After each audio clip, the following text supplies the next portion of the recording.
Okay, good evening, everybody. Welcome to the Menlo Park Fire District regular board meeting on May 21st, 2024 at 7:11 p.m. And I will call the meeting to order. The roll call is that all members are present in the board. I don't think we actually need a roll call, and we can move into the Pledge of Allegiance. I pledge allegiance to the flag of the United States of America and to the republic for which it stands, one nation, under God, indivisible, with liberty and justice for all. Thank you. And we did have our closed session meeting. We have one reportable action from the closed session. I'll get that out. And I will ask our council Steve to share the reportable item. Sure, the board gave direction to the fire chief to publish and post for the district sunshine period a proposed side letter with the IAFF that the board will consider at its next meeting. Okay, thank you. And we will open it up to any. I'm sorry, yes, my mistake, District 13. Can I just, is that the special group that we are dealing with? That's the bargaining unit of the battalion chiefs. Okay, it's District 13? Correct. Okay, so we'll move on. As noted in the agenda, public comment is being restricted to those in the room that are present for the meeting, no longer on Zoom. And I would ask if there's any public comment. Seeing no public comment, I'll close the public comment and we can move on to the report of the fire chief. And just for clarification, that's public comment on items not on the agenda. Not on the agenda, correct. Thank you. Thank you, Director Bloom, members of the board, and members of the public, and to our staff that are watching. Happy to share with you the fire chief's report for our May meeting. Just a quick update on the Station 1 design. Conversations are continuing on that. We had a robust facilities committee meeting along with the architect. I think you will see a presentation coming in full board in June. I will let the facilities committee chat a little bit about that during that committee report. Our recruitment and hiring update, we have a fire inspector 2 that will be starting with us on Monday, June 3rd. Elena Susu. Super excited to have her become part of the Menlo Park Fire family. Updates on the community engagement unit. They have again been very busy, doing a lot to engage our community. Here are some of the updates from the past month. They staffed a booth at the Love Our Earth Festival in East Palo Alto, staffed a booth at the African Earth Day event, CPR skills, a CPR skills class to parents at Sacred Heart School, staffed another booth at the Cinco de Mayo Festival in East Palo Alto, Red Cross Ready disaster preparedness to a Girl Scout troop at La Entrada School, the fire safety and CPR demo at the Stanford Hills Neighborhood Safety Fair, CPR skills class employees at Robin Hood, staff a booth at the Bike to Work Day celebration at the Menlo Park Library, Red Cross Ready disaster preparedness plus fire safety to employees, volunteers with the Meals on Wheels program in Menlo Park. And also our CERT group will be staffing up the firefighter rehab at the rescue site this today and tomorrow. That's a new program that we started to engage our CERT folks. And then we continue to get really good attendance at our classes in the past month. And we taught a Stop and Bleed, Red Cross Ready, and First Aid CPR class, plus added 2 CERT refreshers. So that's it. Data and analytics, you do not have a report in this board packet, but my plan is to bring a staff report and have a board discussion about our analytics at our June meeting, and to actually talk about actionable items as Director Bloom had mentioned in our last meeting. So that is the plan on that. Fire Marshal Safety Pop-Up. This is a monthly occurrence that we have. We this past month on May 8th, we had our safety pop-up at the McNair Academy in East Palo Alto. That's an elementary school, which was great. Got to interact with both kids and the parents as they were releasing them from school, really good event. We were mobbed by kids wanting stickers and helmets and parents being interested in home safety and home preparedness, so it was good. Good. Our next pop-up is gonna be on June 12th at Burgess Pool, so looking forward to that. Fire Academy graduation we had on Saturday, May 11th. Director Corrali joined us for that at Sacred Heart School. We graduated 7 new Menlo Park firefighters, and in the awards category, we certainly cleaned up. We had the class valedictorian, we had the Director's Award, voted on by the Directors of the Academy, and the Top Gun Award, which is really one of physical performance. There's 3 awards given out. 2 of the 3 went to one individual from one group, so. We basically got 6 of the 8 awards. We cleaned up very nice, so good program. Sale of the surplus engine to Central Fire. We surplus old engine 3. We were going to auction it off on Gov Deals. And what I did was, since that was our best engine, I put it out to the San Mateo County Fire Chiefs to see if there was any interest in purchasing it. We had interest from Central Fire. We had established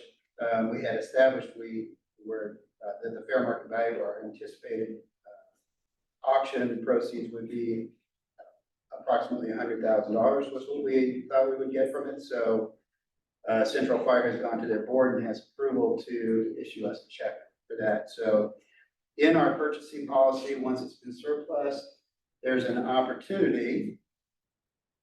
Just want to share this with you. Under item 5 in our policy, under circumstances that may benefit the district, items may be sold to local or regional entities for fair market value, which is what we're doing here. The ability for us to give that to a fire department or district in our county that will enhance the services here locally and possibly for mutual or auto aid is much more valuable to us than selling it to a dealer in Texas that's going to sell it on resale. So that item will be sold to them. For how much? $100,000. Okay. Board policy update. I just was put on my little list here to share with the board that Hanson Bridget went and took care of I think the grammatical changes that were requested from the board. Michelle has posted it up on the web. Those things are all corrected and fixes and available for the board's review or anybody else. The inclusion survey that we've talked about for quite some time at our DEI committee, I sent it out probably about a week and a half ago. And we're going to give the organization about a month to complete it and fill it out. And we will share with the board and with our members the results of that survey.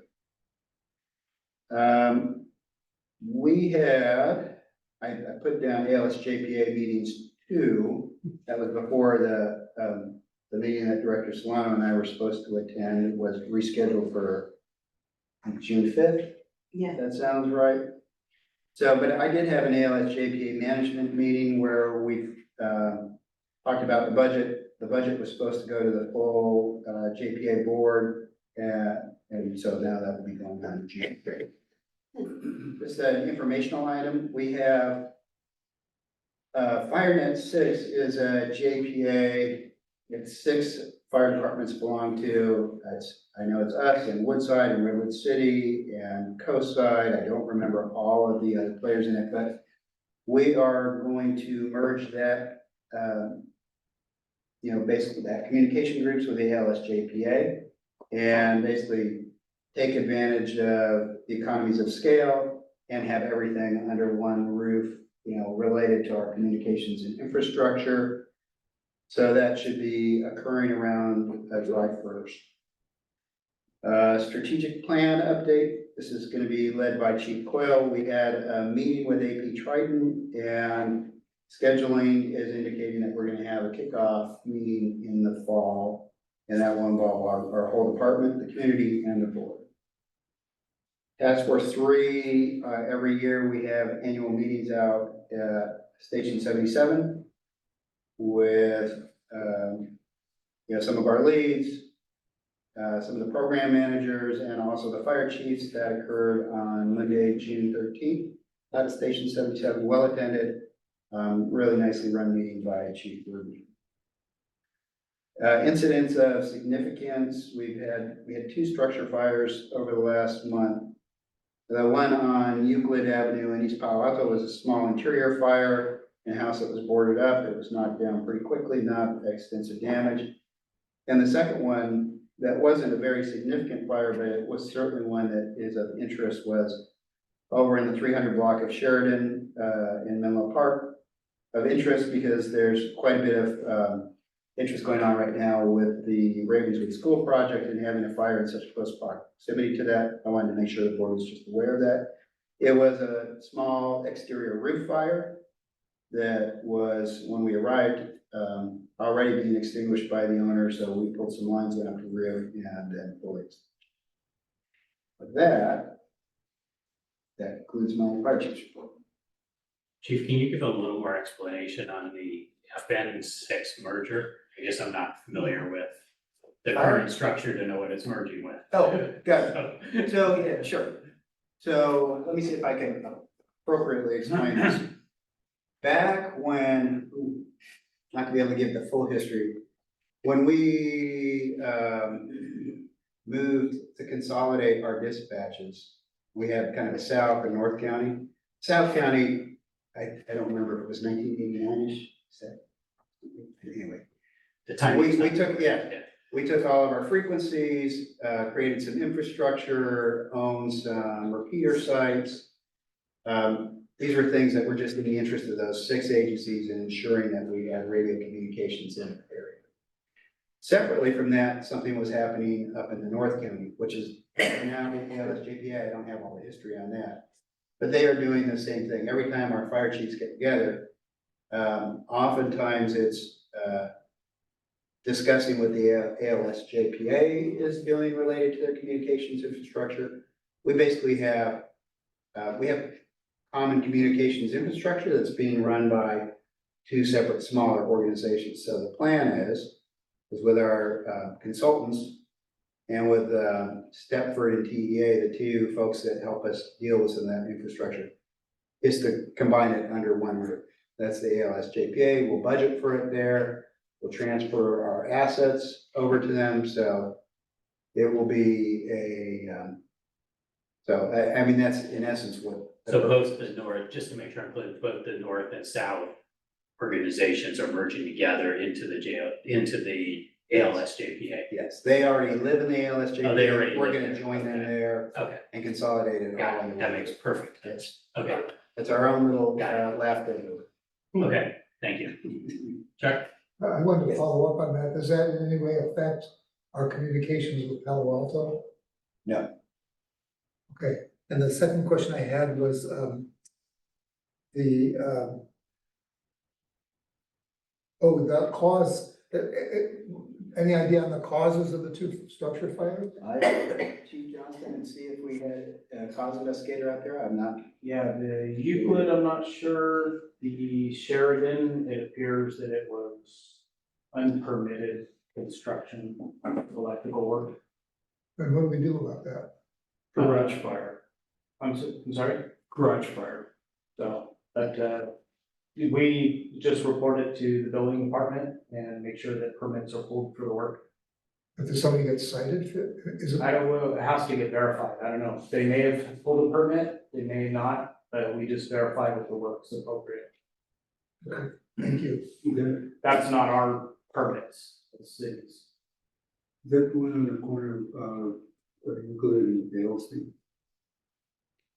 That one I'm not sure, which one that was. The one with the permit question, That was was the one on Sheridan. Sheridan, that's what I initially heard. Verified. Any other questions for the chief? Any public comment on the chief's report? Okay, hearing none.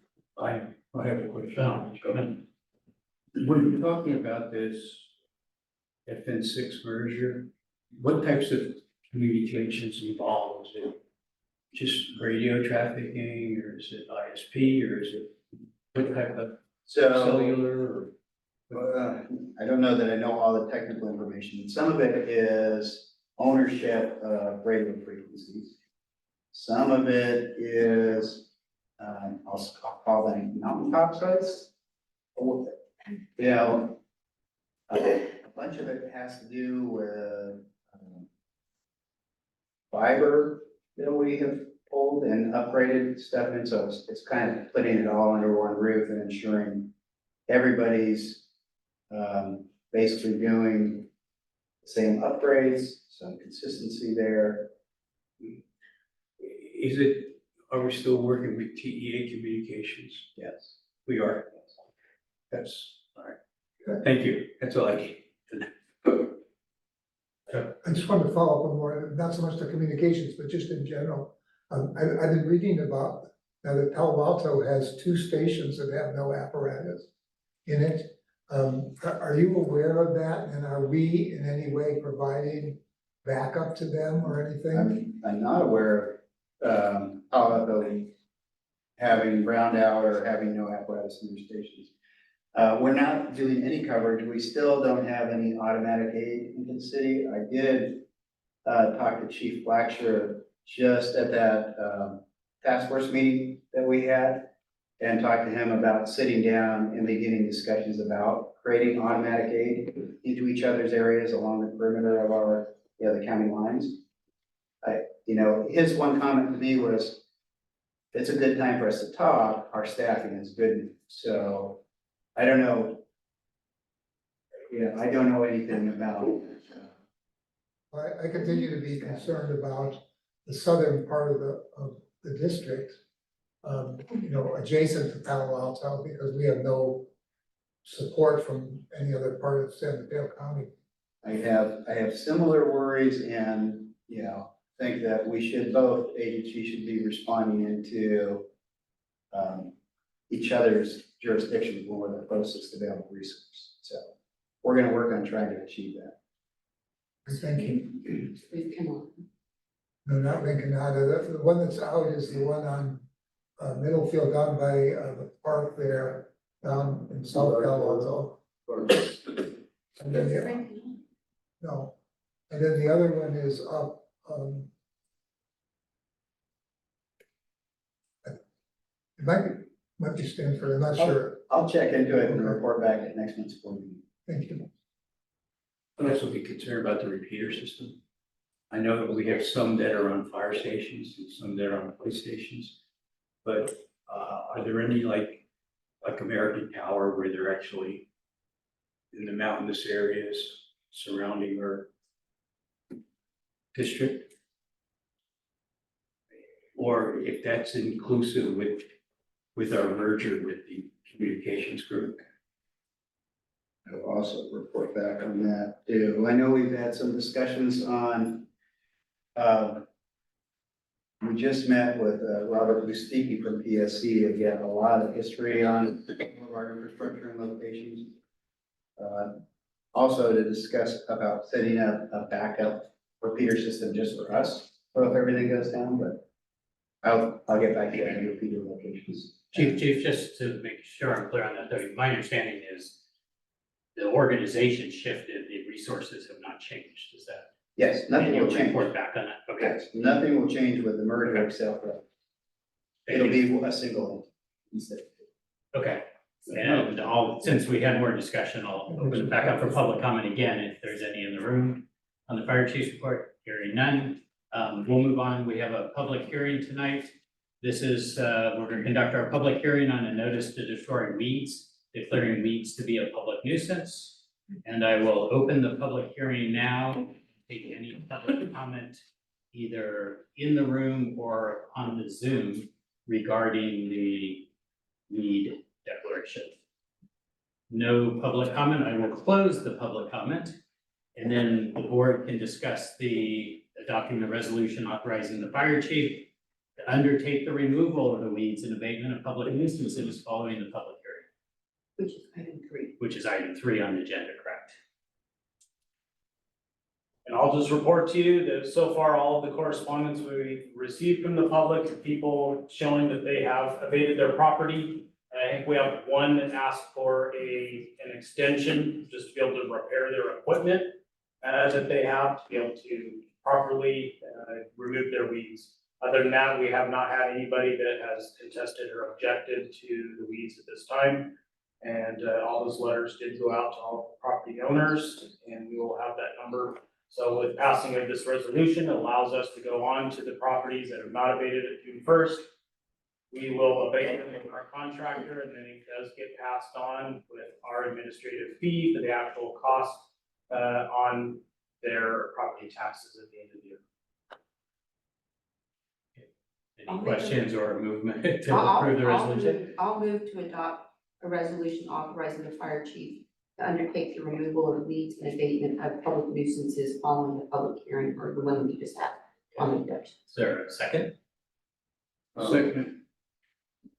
So Virginia moved it, Rob seconded. Any further discussion? All in favor? Alright, All against? Okay, that passed unanimously. Thank you. Thank you, Chief.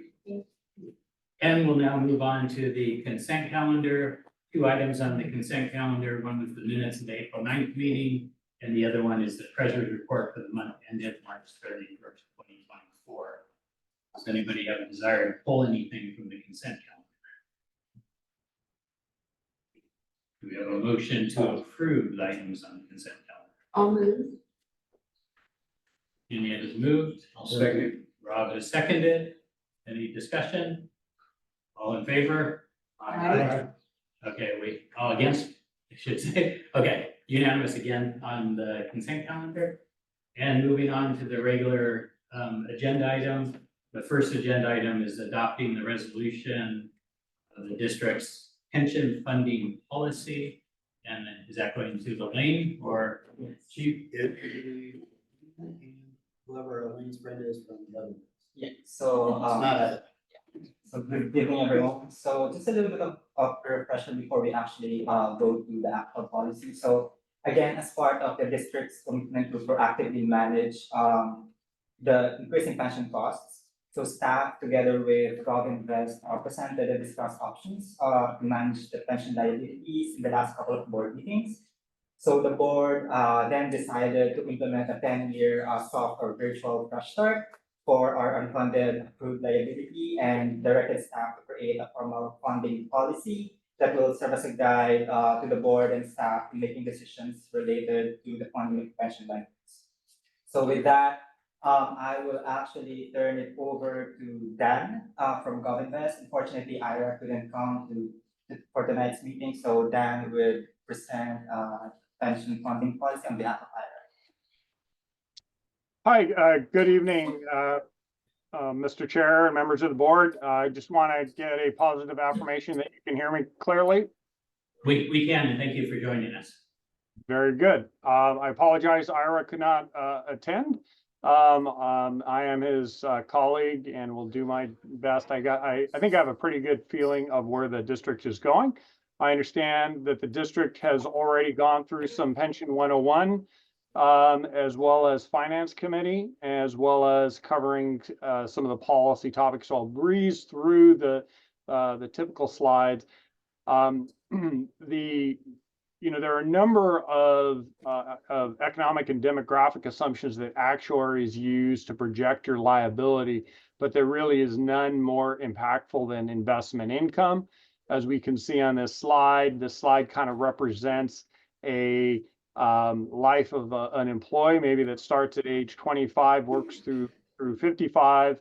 What's represented in black is the total of the employee and employer contributions, and the rest is presumed to be offset by investment earnings. And that's where that term discount or discount rate comes in, is that long-term liability is discounted by those presumed investment earnings that would offset that promised benefit 50 to 60%. So when investment assumptions are not met, you could see that can create quite a bit of volatility to any district. And you can see over time, there has been quite a bit of volatility. In the early years, the discount rate or long-term rate of return was as high as 8.75%.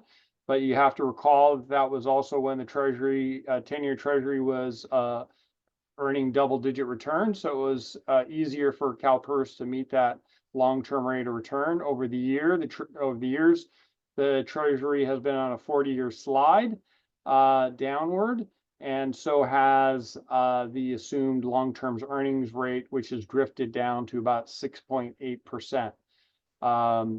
So if there was one silver lining in the COVID and inflation, is that Treasury rates are back up, which should stabilize CalPERS's ability to earn their expected rate of return. So that is a bit of good news. When all the assumptions are exactly met, including your investment earnings, all of that is baked into your normal cost or service cost for the period, and that would be, your only cost. It's only when assumptions are not met that unfunded liability is recognized, and there is a second component of the employer rate that is a self-correcting mechanism. That additional component would essentially get you back to fully funded status over a long period of time. So real quickly, you can see on the top, I've got the agency's funded status, which is made up of really three components: your promise, your employees, what they've accrued to date over a number of years is the accrued liability. The market value of assets is what you have in the bank, and the unfunded liability is really the difference. That is the amount that you're short in your bank account, if you will, with CalPERS, and that is the unfunded liability that you might recognize. Through the last valuation period, it was about $48 million, projecting through the next fiscal year. The valuation, while that fiscal year has been closed, you won't receive that valuation until August of 24. I've provided a bit of a projection for you. It's a little less than flat, largely because of some inflationary impacts. I won't get into the detail there, but does have an impact on Pepper employees, on wage growth assumptions, higher than normal COLAs, et cetera. But what you can see is when the actual return deviates significantly from the expected rate of return, there's quite a sizable swing in your funded status. And you can see it, moving up in any 1 year as much as 10 and possibly 14% in any 1 year. How you compare to other agencies, you can see you're positioned well above the average agency, about 10, 11, 12%, compared to all other agencies across California, and that includes the projection for 23. Although I think when CalPERS does their final numbers, that average agency will slip a little bit due to those inflationary pressures. So in terms of pension management, your staff and your good governance, you've already really have been on the ball. You've established a pension volatility reserve through an internal service fund. You've been making additional discretionary payments above and beyond the minimum required employer contributions, which puts you in a very good position. And what staff is looking to adopt tonight is a pension funding policy. And that pension funding policy also includes a restructuring of the UAL payment schedule that would otherwise be paid over a 20-year period.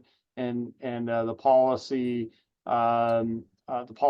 goal is that it would be paid off closer to 10 years if all things go well. Acknowledge a lot can go wrong in that plan, but the intent and the objective is to get it paid off under 10 years. The importance of the policy, it documents your goals, it demonstrates, to your board to fulfill that you intend to fulfill that promised benefit, demonstrates long-term fiscal discipline, and reassures the commitment to creditors and stakeholders that you will fulfill that. That is viewed as a credit positive. If you were to ever issue debt, your rating agencies would look at this very closely. And you have to consider, with staff and future councils, providing that roadmap that we've already done this deep dive and done this. Having a policy really provides that roadmap for future staff and future councils. And then, of course, identifies transparency and governance procedures. So the key elements of what was included in the policy is an explicit plan to fund the unfunded portion of the pension liability and establishes a goal, and I will stress goal, to reach 100% funded status by June 30th of 2034, and then stay above 90% thereafter. And the reason I keep stressing a goal is you can be on track for every year up until the last year, and you can have some, you really don't, you're at the whim of the markets. And if the markets don't cooperate in your final years, you may not reach that projected goal, and it is not due to lack of good intentions on your part. Unfortunately, it is the whim. You're just subject to the whim of the market. So yes. Can I just make a correction to your slide? The district does not have a Section 115 pension fund. No, so as I understand, you have a reserve. It's an internal service reserve. So that that volatility reserve could be an internal service fund, or it could be a Section 115 trust. But anyways, it's funds set aside. It's basically a lot like a savings plan, like you would in your personal life, to set aside money if maybe 3 months, 3 or 6 months worth of earnings, so that you can continue to pay your mortgage. The vehicle that you use is at your option. So this is generic and not specific to the district, but these are some of the tools that you have. And you are moving forward with the pension funding policy and a restructuring of your payment schedule to pay it off sooner than what CalPERS requires. And so in addition to having a goal to get 100% funded status by June 30th of 2034, it stabilizes the district's pension contributions. It funds the pension plan consistent with CalPERS' economic and demographic assumptions, and preserves budget flexibility so that you can continue to provide the continuity of service to your citizenry. So some of the policy directives, of course, is to pay your normal cost in in the same period that they are accrued. So that's just as they are earned, you're paying that to CalPERS. You've made an elective to pay the UAL in lump sum in the beginning of the year, and that saves about a half a year's worth of interest costs for the district. With regard to your additional discretionary payments, this is a goal to fund your current amount of unfunded liability, which is about $50 million, that would be on track to be paid over a closed 10-year period. And provided that the year-over-year change to your additional discretionary payment is less than 10%, any new losses would be paid off in sync with your legacy loss bases that would be paid off over that 10-year period. If by chance that the year-over-year increase in your ADP is greater than 10%, but less than 30, a new 10-year period is established only for those new loss bases. If the year-over-year increase is greater than 30%, this loss base would follow the CalPERS default 20-year amortization period. And then, of course, if there is a credit base that is established, that will be amortized over the longest amortization base if possible. And I say if possible, I understand CalPERS is in the process of making some changes to some of their amortization policies, and it may be the case you have a 20-year credit base. You may have some limitations about combining those bases or recognizing them over a shorter period. Technical details, but your staff, having thought through that, I can see that they are very well versed in these components. I apologize for dragging the board through some of these technical details, but this is probably the most important policy directives within your policy. The board policy also speaks to the delegation of authority, which the board delegates the oversight of the pension program to the overall oversight to the fire chief.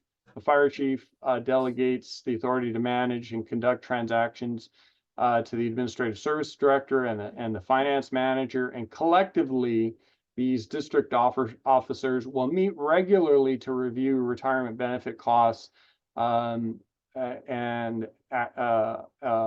regularly the actuarial evaluations and adjust course if necessary to meet the policy objectives.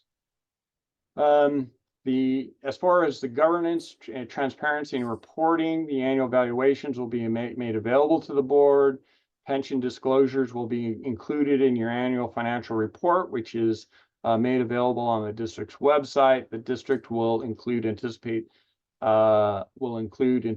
pension contributions in its budget each year as well. Some caveats that I'd like to point out to just if folks can't get too attached to a date certain of paying off your UAL, there's a lot of market volatility that no one can control, and there's unprecedented amount of uncertainty out there that could have an impact on the markets and may require staff to make periodic adjustments to the course. And the fact that you're reviewing this on a regular basis, again, kudos, because this is really more like managing. I think managing pensions is a lot like home ownership. You've got a mortgage, you know about that. Maintenance is never done. And so it takes some regular maintenance to keep up on things that go wrong, and sometimes there are unexpected items that happen. So it's an iterative. Managing pensions is a very iterative process, and I am very confident based on what I see in the policy that staff has taken this very seriously, as well as the board, that managing, not letting the pension obligation get away from the district. So the recommendations are to accept the report as presented and adopt the district's pension funding policy by resolution. With that, I'll open it up to any questions you might have. I don't have a question, I just have two comments actually. One comment is I just want to remind the board, this is consistent with the 10-year virtual that we had discussed at the previous meeting and given staff direction to kind of proceed on that path. That's what this is. So it doesn't really change the notion of we're making discretionary payments. It's just that we're doing them in a more organized fashion according to a mathematical. And then secondly, I think it'd be helpful for Virginia, since Finance Committee reviewed it, make any comments relative to Finance Committee's review.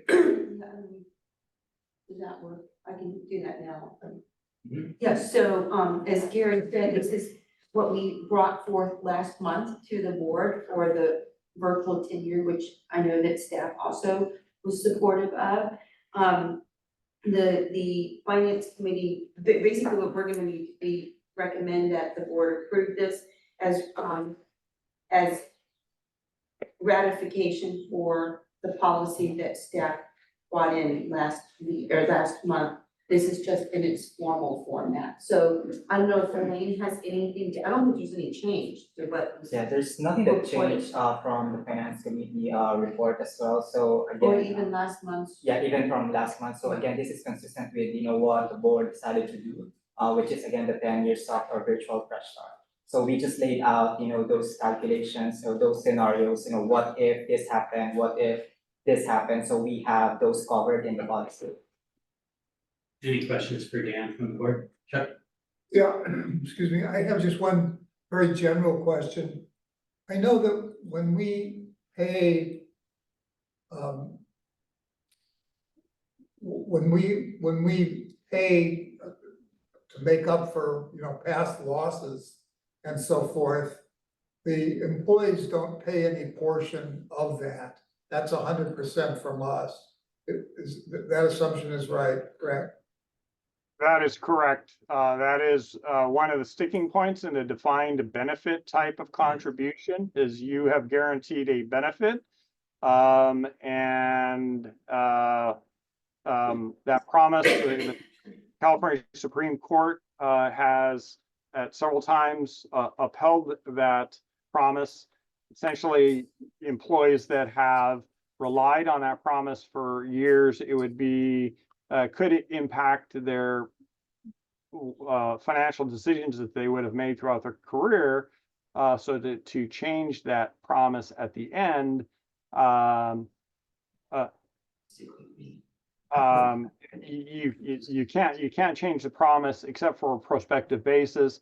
And I'm sorry, getting to the point of your question, it's not required that employees could contribute towards that unfunded liability, but that can be negotiated and employees can pay in addition to the normal cost, they can pay for a component of the unfunded liability that would just need to be negotiated with your bargaining groups to the extent you have them. Aha, that's something new. I didn't know that. I thought we weren't allowed to do that. We're not allowed to do what? That we can't ask them for contributions to the unfunded liability. So you're saying that we could do that? Yes, you can't change the promise, but you can change who, you can change the funding, the cost sharing arrangement. You could either do that formally with CalPERS through a contract amendment or informally with just a bargaining unit discussion. Okay, let me ask that, thank you for that information. I didn't know that. Let me ask though, is there anything that we're doing with our policy in formalizing this policy? Is there anything that we're doing that is either increasing or decreasing? I think the answer is no, but increasing or decreasing the employee contributions? No, unless that there, only to the extent that there was some participation by the employees to participate in the additional discretionary payments, which I don't believe that would be the case. Okay, I just wanted to be sure that we weren't somehow lessening their contributions by getting on this fixed 10-year plan that we're talking about. No. Thank you very much. Yeah, Chuck, just to remind you, this is completely consistent with what the board's been doing, which is making these annual discretionary payments. It's just that we're doing it in a more organized fashion. it's still discretionary, and the board could anywhere along the way decide to change the policy and stop the virtual 10-year. It's a virtual Yeah, no, 10-year, we're not making a legal contract with CalPERS for that 10-year window. I do understand. I just want to make sure there wasn't some Yeah, unanticipated Right. consequence of what we were doing. yeah, no, I understand, yeah, I just wanna make sure everyone understands that it's kind of a continuation of the current strategy, just on a more disciplined basis. Right, and it's more of a. And plan. then it can stop, because the discussion about could it stop, certainly came up in the course of Finance. facility and finance discussions. Somewhere down the road, we may have a more urgent need for those funds than funding the unfunded liability, we could make the change at that. So the way I look at this, Chuck, is that it's a planning document and a planning tool. So at least we're on a path, and as Gary said, there is a way where we could, like, if we need cash for a facilities project, Or capital project, emergency, some, some emergency. we can choose not to make the contribution. Like we could anyway, right? But this is just a plan that I think will help staff as well. Well, none of that is an issue for me. I haven't liked it that we're paying 100% of the increased cost. There was supposed to be a cost sharing, and there is a cost sharing for the current cost, but there's not a cost sharing for the unfunded liability, right? And I think, That would be an item for the labor negotiation, though Yeah, I can't find. But Correct. this will, if we wanted, let's say the board said, okay, maybe we need to review that and this can be incorporated into that idea can be incorporated into this if we go down that. Yeah, my only point is that's not what's on the table right now, Right. because we're not in a labor That's right, negotiation. we're not, so this is, so the adoption is for this plan, which we brought forth to the board last month. Other questions, board members of Dan or staff? Okay, is there any public comment on this topic? No public comment? I'll make a motion. Do we have a motion? I'll move to adopt, the pension funding policy 2024-000. Virginia has moved it. Is there a second? Second. And Robert has seconded it. Any further discussion? All in favor? Aye. All against? And so that was adopted unanimously as well. Thank you. Thank you, Elaine. Thank you, Thanks, Dan. Dan. Appreciate the second, third, or fourth education. I'm not sure which one it was, but we appreciate the consistency of the dialogue and the explanations. So thank you for that. Well, I appreciate your patience. I understand this is a dry topic, so thank you for staying with me. No, it's dry. You're correct on that, but it's been a helpful education process to make sure that all the board members understand how this actually works. So we appreciate you and Ira's contribution to that understanding. So thank you. You're very welcome. Have a good evening. Okay, thank you. Thank you. Okay, we will move on to item 7, which is discuss the adoption of the annual appropriation limit of 168 million for fiscal year 24-25. And It's the chief Elaine item, show. it's the Elaine show. Yes. I know it's a required. Yeah, so again, good evening, everyone. So, this topic would be, I think would be short. So annually, we, or the district should adopt an appropriation limit before July, which is before the start of the next fiscal year. So this agenda item is really for discussion, but next, board meeting, we will bring it again for the adoption for us to be compliant with that 15-day requirement. So we really should make this actually available to the public 15 days before adoption. That's why we're bringing it to the board now, and then the adoption is going to be the June board meeting. So again, the appropriation limit is adjusted annually on the basis of population and per capita income changes provided annually by California Department of Finance. So based on the formula provided by the state, the district's appropriation limit for fiscal year 24-25 is $168.2 million. So comparing it with, our budget, which is, roughly, or our proposed budget that is basically subject to appropriation limit. So subject appropriation limit meaning, for this, it's really only for what we call proceeds of taxes and allocated interest earnings. So the appropriation subject to limit is $87.8 million. So which is 80.4 million under the limit. So even if, you know, the budget gets passed tonight and next month, our appropriation limit is way over our, you know, budget. So we should actually be good at that because we are way under that limit. So that's pretty much it. You know, the calculation is pretty easy. Again, it's just based on, you know, the formula factors that California Department of Finance provided to us. Go for it. The simple question on this, okay. I regret your simplicity after you asked the question. Elaine, help you. I'm just kind of, you know, still kind of dark in some areas when it comes to the appropriation. You said that the calculation for the district is 168. Yeah. Eligibility, but our budget is only 80. The budget that's the budget that's subject to that limit is only $87.8 million. Of the 168. Of the 168.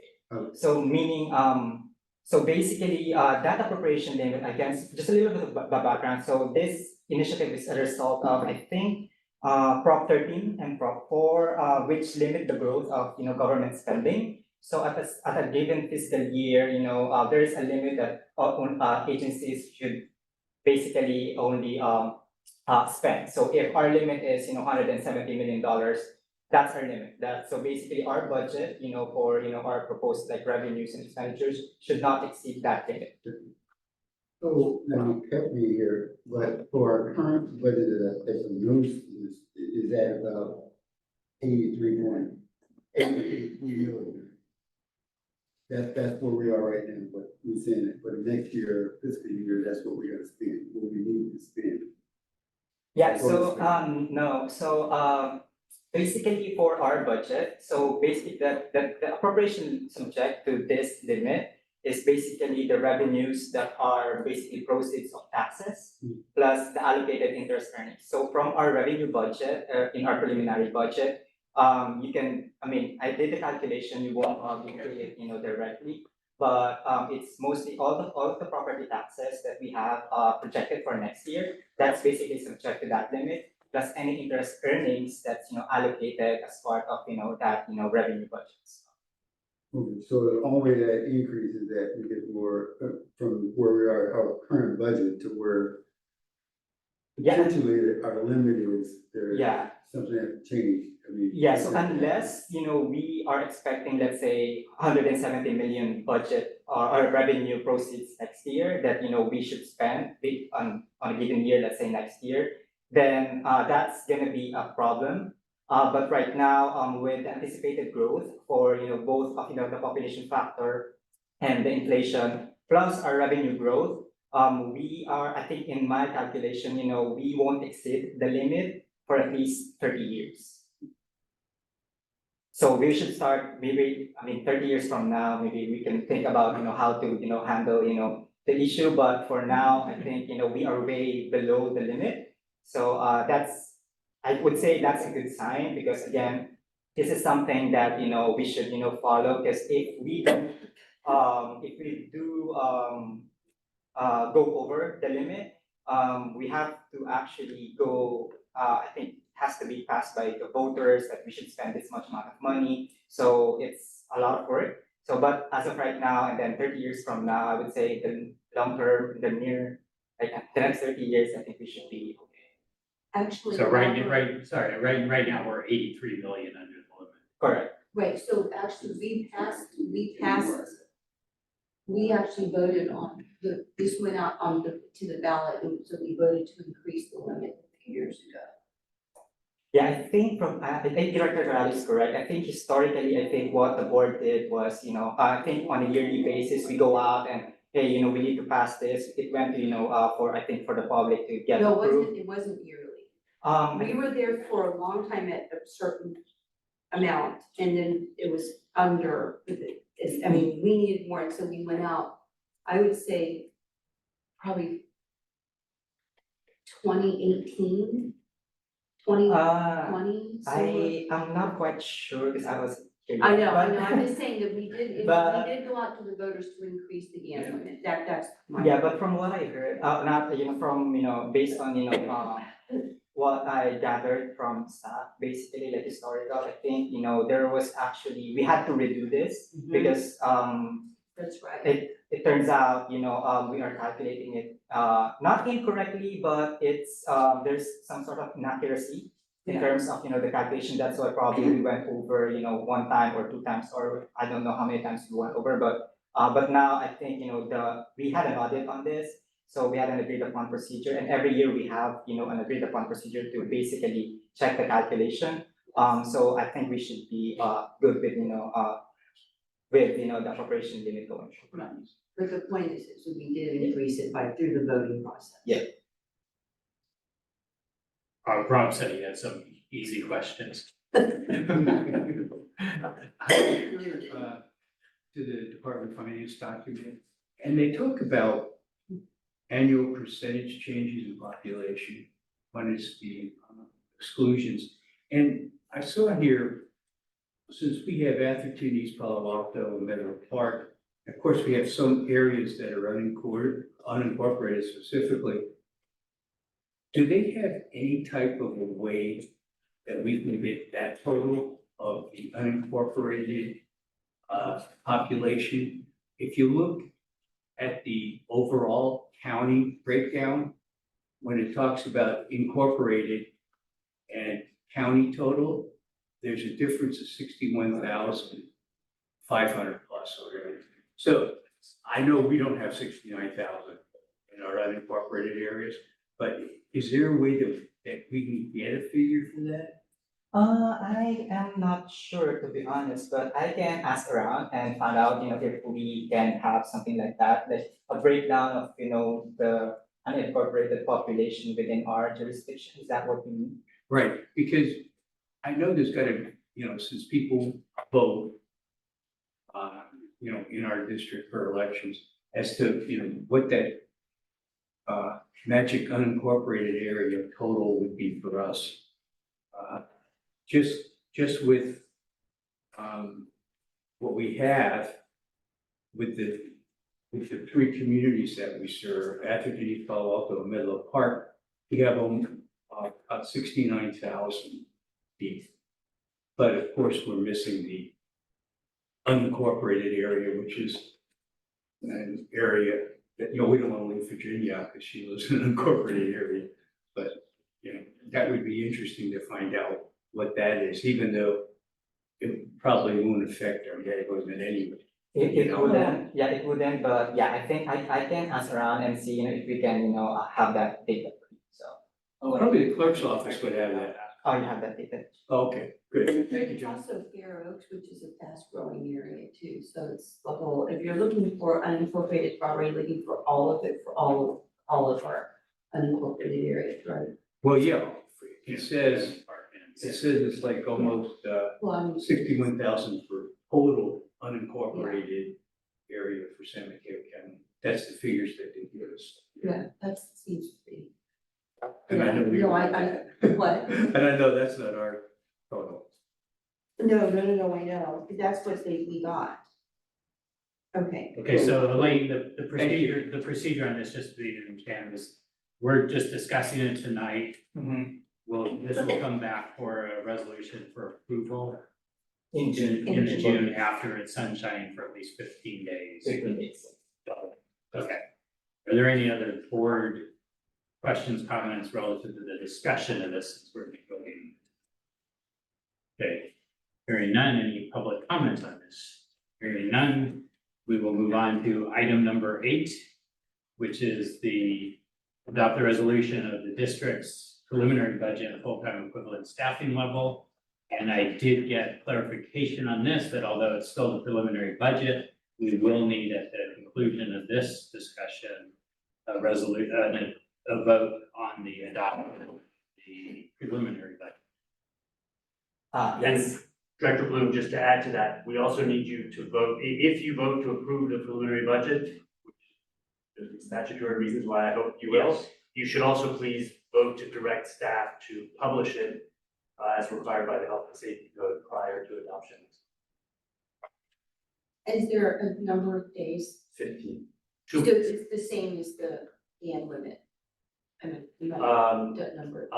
It's a government code deadline, I don't know if it's exactly the same, but for So the they can preliminary follow- budget, you need to have posted it for at least 2 weeks before you act on it at the next meeting. Right, but what I'm saying is that can be posted at the same time as the dam limit issue, right? Yes, Okay, I didn't understand.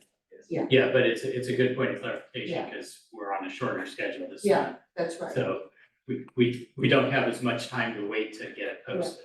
With our June It's our meeting, June we meeting was deadline. moved out a week, just as a reminder for staff. Okay, I suspect this is the Elaine show as well. Yeah, This is the Elaine show. I might chime in as needed, but other than that.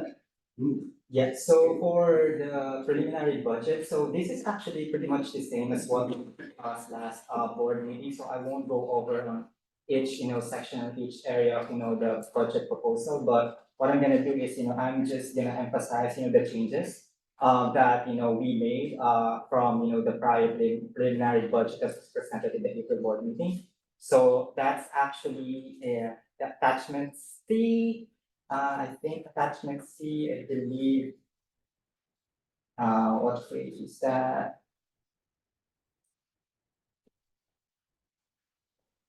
Let's go to page 602, Yeah, the board packet. so it's page 602 of the board packet. So for the general fund, so for the expenditure budget, there is actually an increase of roughly $14,000 from, the April budget. So the increase is composed of basically three things here. So the increase is the net of the transactions that was presented on the notes below. So there is a $9,000 increase due to, again, the anticipated continuation, again, of the $200 multi-tool allowance for fleet supervisor and mechanic classifications. This is gonna get, this will be presented as well in, I think, in the succeeding agendas, I believe. And the second one is, the proposed consolidation of administrative assistant and administrative specialist classification. So the budget impact of that is, with that proposal is $9,000 increase. There's also a $5,000 net increase for operating expenditures due to the following activities, $90,000. Oh, yeah, so yeah, for facilities, why is this? Yep. So I think there is some sort of an error here with the change, but the total is actually $14,000 net. So there is, a decrease of $85,000 of expenditure that's moved to the CIP fund. And for facilities, it's actually correct. It was just like a $90,000 increase in anticipated contractual services for repairs and maintenance. So that net amount is that $5,000 net increase. Sorry for that. And then that's the components of, the changes for that $14,000 increase, change in the general fund. For the CIP fund, there is a $92,000 increase, from the last time it was presented. And it's due to a few things. Number one, it's a net of the transactions again for items A and B. Number one is there is an increase of $167,000 for new warehouse projects, enhancements and renovations plus classroom HVAC. And then it was offset by a $75,000 decrease in Station 2 apparatus door project. If you may remember, last time when we presented, the Station 2 door project, it was actually $450,000. But at that time, we didn't know that the doors can be reused.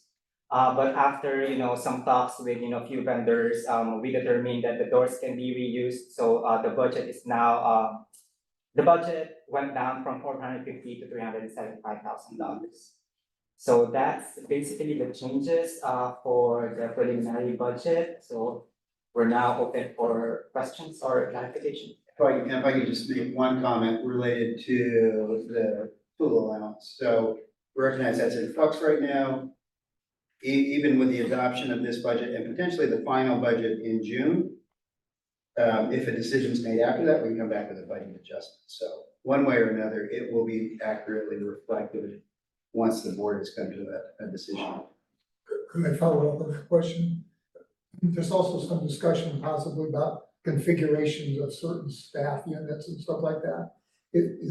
This is without those anticipated changes, is that right? Oh, the costs associated with, No, I'm talking about 40 hours. oh yeah, that won't have any impact on the budget. It's cost neutral with the currently budgeted position. Thank you. Go ahead. I have two questions. On page 545 of the whole board report, it's general fund expenditures. And I'm looking at the chart that's here. Are you with me there? Okay, thank you. Chart. No, table 7. Thank you. Table 7, under the fifth column, the preliminary budget column, 24-25 preliminary budget. I wanted to ask why it is that the retirement costs are going from an estimated 8.5 this year to 13.2 million. Yeah, so that is, the main component of that is basically, the anticipated, increase in cost of the UAL, the unfunded accrued liability, to implement the 10 years of virtual fresh start, component of the pension funding policy that we just discussed. So in the previous or this year's budget, did the amounts that we put into the retirement plan, did they show up here or did they show up elsewhere? For this year, it all showed up this year. So the implementation of the 10 years of fresh start is gonna be for next year, starting next fiscal year. So like $5 million. Correct, yeah. Okay, Yeah, remember in the chart, just a Right. reminder, it was front-end loaded, so you had a higher contribution in the early years of the 10-year virtual. And then the 10-year virtual slims down as you get towards the later years of that 10-year cycle, assuming the board stays on the 10-year virtual. okay, thank you. And then I wanted to ask, just because it seemed like an odd comment, on page 551, under the heading warehouse generator. I'm looking at the fourth line, or the third line actually. It says, as the design progressed, and discussions with the district's neighbors occurred, the project grew in size. Why did the project grow in size based on neighbors? Unfortunately, I think John is not here to answer that question, but, Chief, I believe you've addressed that previously, having to do with the design of the panel configuration. Part of it, and it is possible that I might misspeak, but we have, Harvest has been, they're the property owners behind us that have that vacant lot and their developer. They were looking at, they had a desire for us to underground all the utilities there along with replacing the panels. So I think that's what the conversations with neighbors have been with that property owner on the other side, that's Harvest Properties. Meaning, there's an opportunity to underground, so we'll go along with it, but it will cost us more? No, well, I think that, I don't know that the project cost grew in size, but the scope of the project definitely grew in size. Harvest was talking about subsidizing the additional cost with undergrounding the project. We didn't have a specific interest. I see, okay, thank you, I'm sorry, No, sure, it turns out to be minor, but it was just such an odd comment. I'm happy to verify. Okay, that was my only question. Rob, any questions? Robert? Of course you should. Yeah, questions you should ask. Just help more education on my part. Page number. Page 538. And it's in the finance. I'm looking at I guess the ERAF rebate, and then there's the ERAF shift. One has a positive, more money, and one is a negative. Could you kind of explain it to me a little bit about the difference between the two and what the mechanism? Yeah, so basically the ERAP shift, and so I think that's basically a legislative action. So I think I am right, that was passed 1992, 1993, and 1994. So what's happening is, the property taxes, they take away a certain portion from our property taxes to give it to fund basically K-12 schools and community colleges. Right. So that's what it is. But so that's the negative amount. So it's a contra revenue account. So we present it that way because we receive some sort of an estimate as well, like every October for that. So we present it as a negative, revenue account. But it gets offset by the excess ERAP or the ERAP rebate. So the ERAP rebate, these are, the excess contributions that are required to be returned to the entities, basically once there is sufficient funding to fulfill the obligation to fund, the schools, basically. So since, the property tax growth rate increased at a higher speed or at a higher rate than, what the schools need, so we get that rebate. The access. We get that excess. And that's where they, you anticipate 8 million worth of access.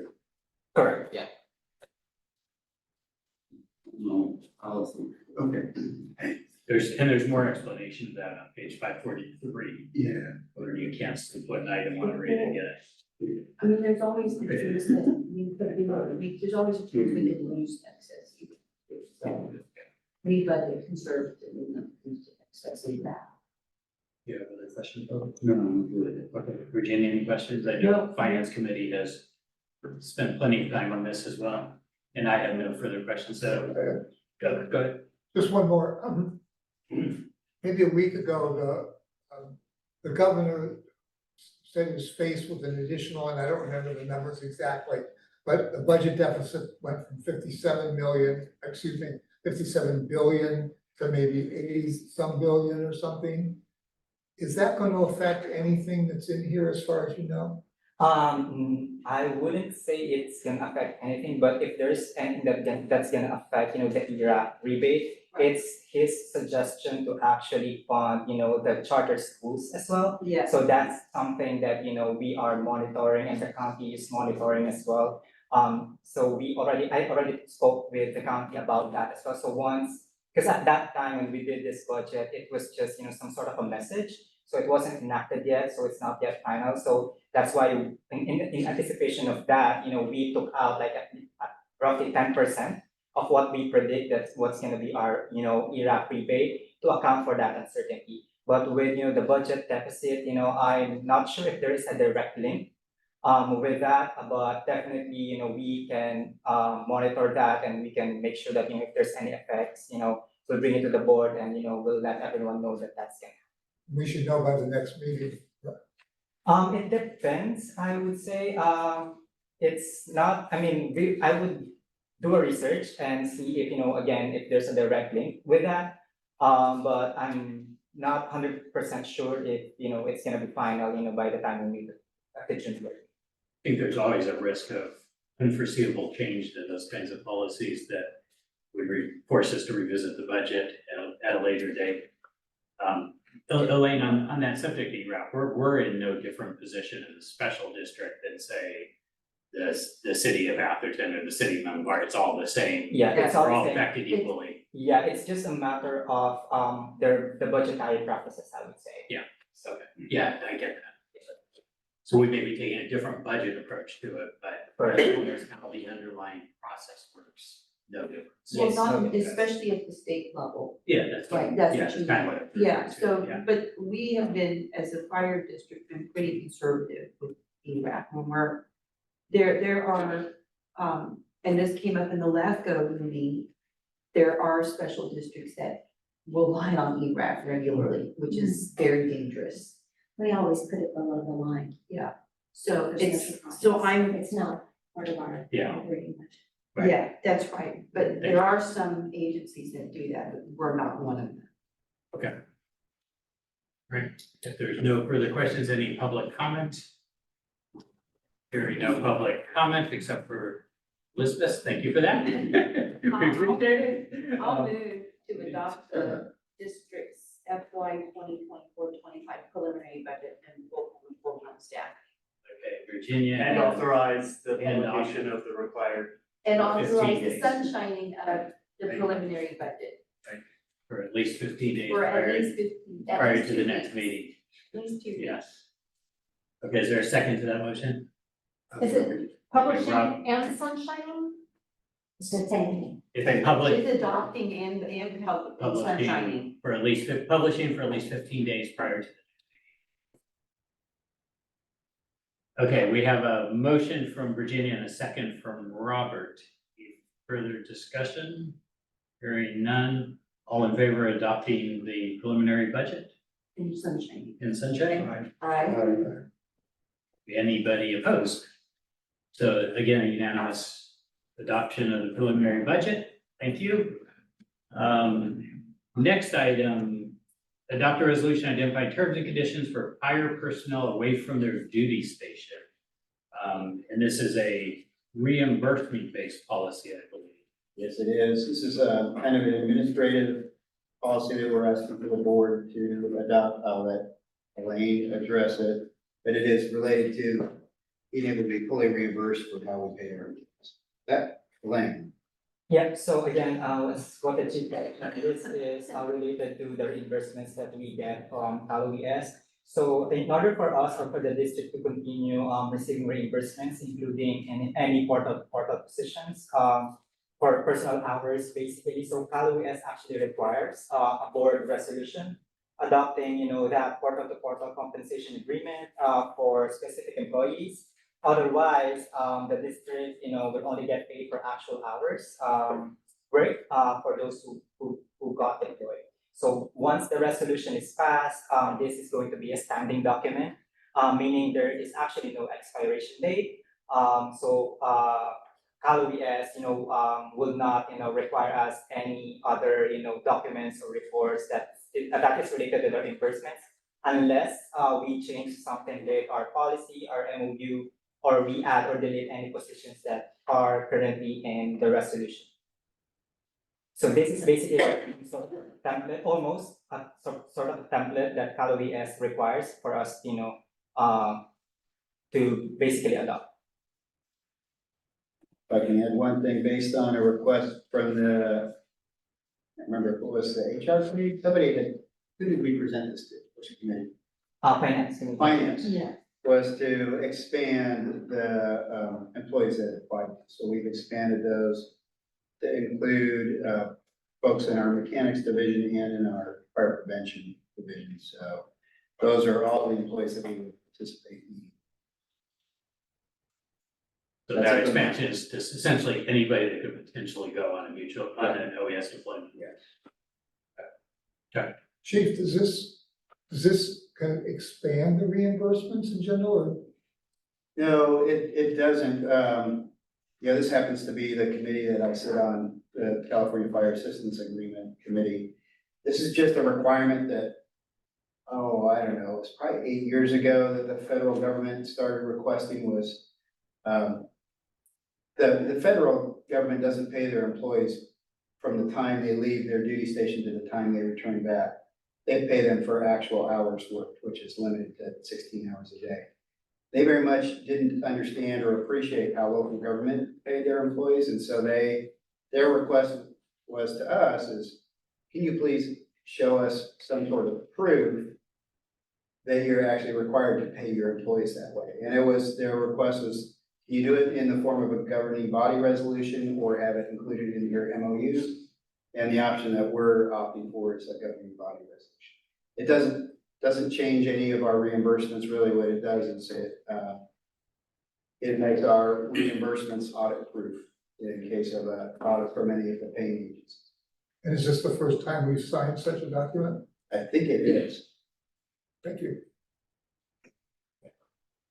Any public comment on item 9? Hearing none. Anybody wish to make a motion that we adopt this resolution? So moved. Okay, Virginia has moved it. Do we have a second? Rob has seconded it.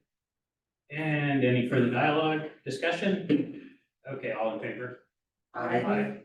Opposed? Unanimous adoption of item 9 on the agenda. That will move us on to item number 10 of the agenda, which is the authorization of the reclassification of administrative assistant, administrator specialist classifications into a flexibly staffed. This is for. Sounds like a This TV is for show. Francie, not for Elaine. Yes, so I think Elaine is done with his duties. Chief Elaine has completed, and Yes. thank you for attending. Yeah. Bye, Elizabeth.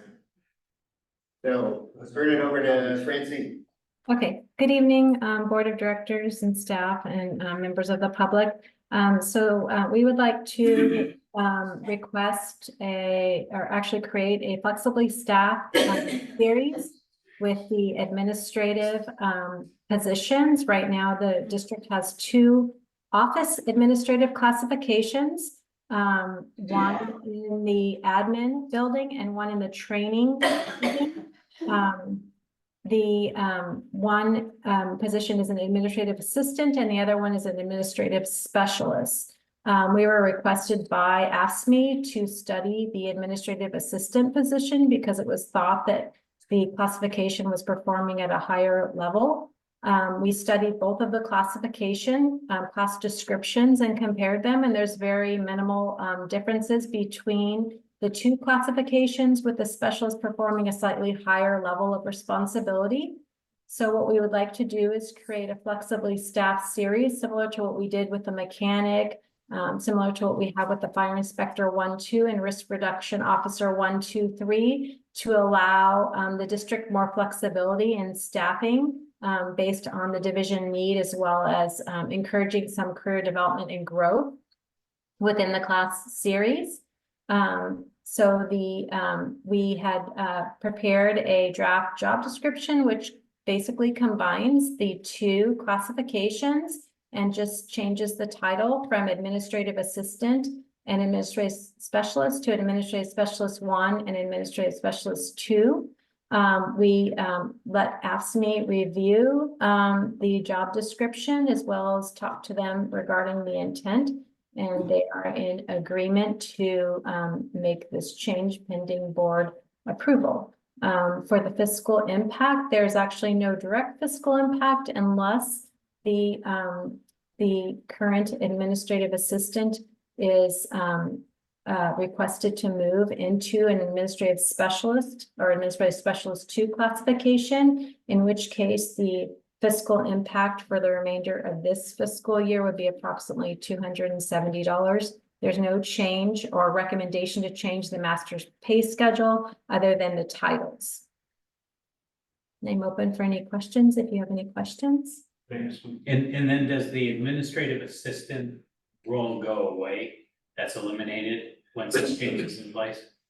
Yeah, so it's basically the role is staying the same. It's just the title that's changing.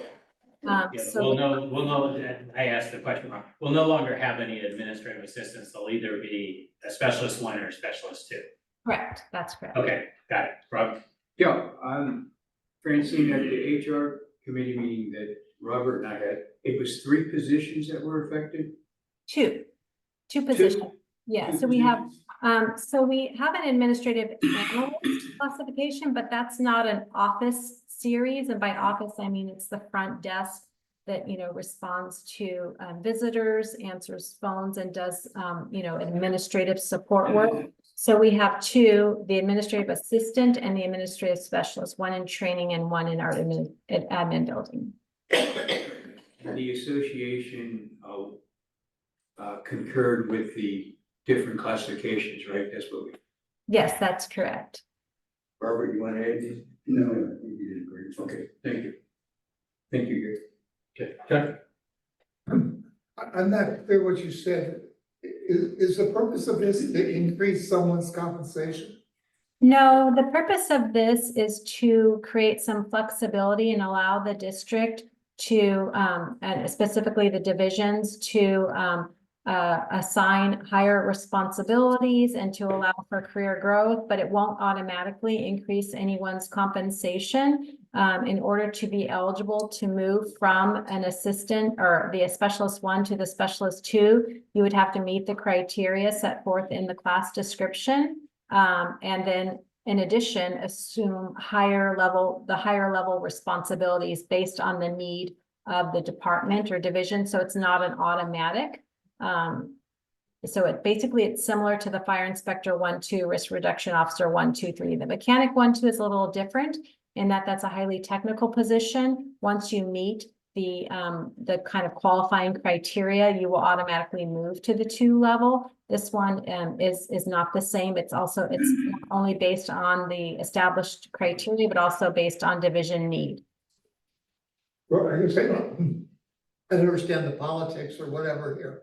In the case of the previous thing with the mechanic, we were trying to find a way to bring in kind of a lesser qualified person who could then move up the ladder and so forth over time.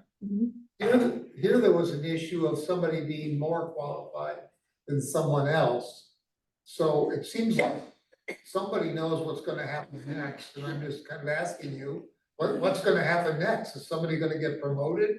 Is somebody gonna get the 2 instead of the 1? So, I'm not sure I understand someone being more qualified than the other. It isn't actually a promotion. With a flexibly staffed series, it's a matter of meeting the criteria set forth.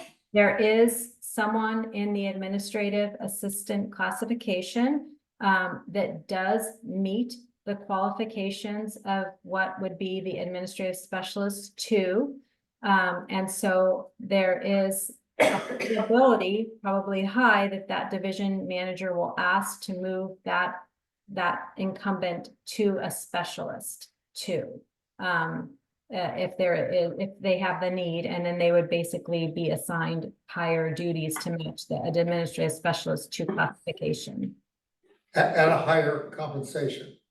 It's at the compensation that's already listed for the admin specialist. We're not changing any of the compensation, but yes, they would be moved into a higher classification that has a different pay.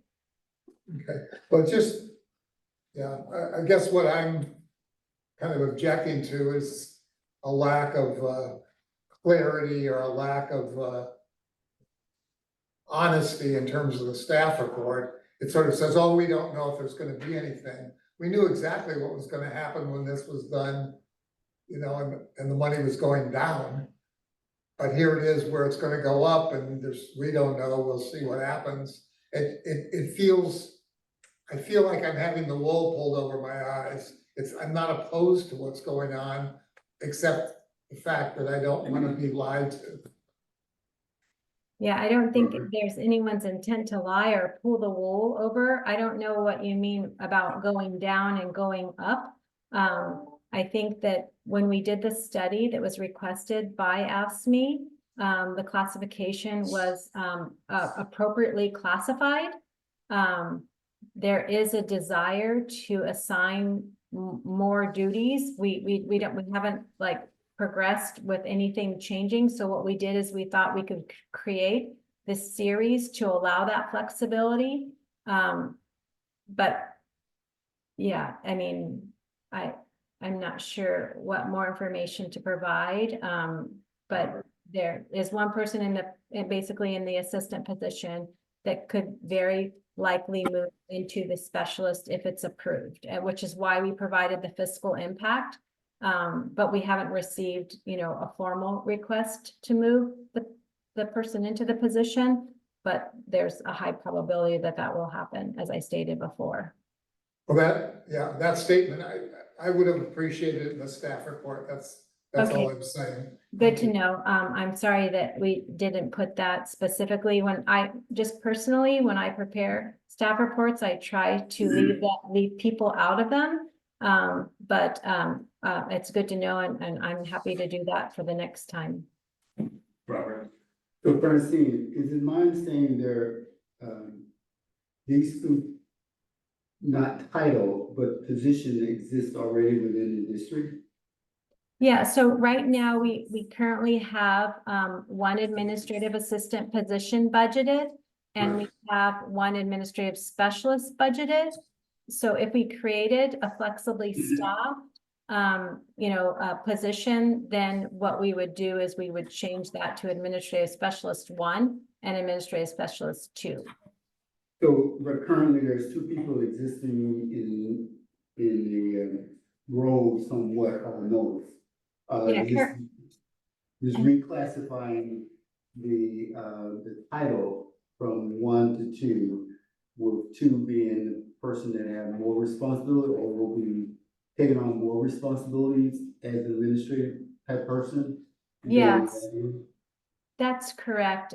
So it would be, we wouldn't be reclassifying anyone. It's a title change. So the current administrative specialist would be an administrative specialist 2. And as a result of, if the board approved this, and our current administrative assistants would be an administrative specialist 1. So there would have to be a separate action for someone to move into the 2. If the administrative specialist 1 was requested by the division chief to move into a 2, then there would be a separate request for that, and then additional duties would be assigned at the higher of the 2 position. And so the dollar amount that the person in both of those classifications, would you say that the salary would be equal to where they are right now, maybe with 2 being a slight increase in that category? Yeah, so the salary for both of the if the board approves this, the salary for both employees will stay exactly the same. If there is a subsequent request to move the current administrative assistant to the newly titled administrative specialist 2, then there would be basically an adjustment, because that position has a separate pay range that's slightly higher than the administrative specialist 1. Okay, and Chuck, I'll go back to you, but I want to remind the board that we're happy for clarifications, but I'm not okay with comments about honesty and misleading in the form of your questions for clarification.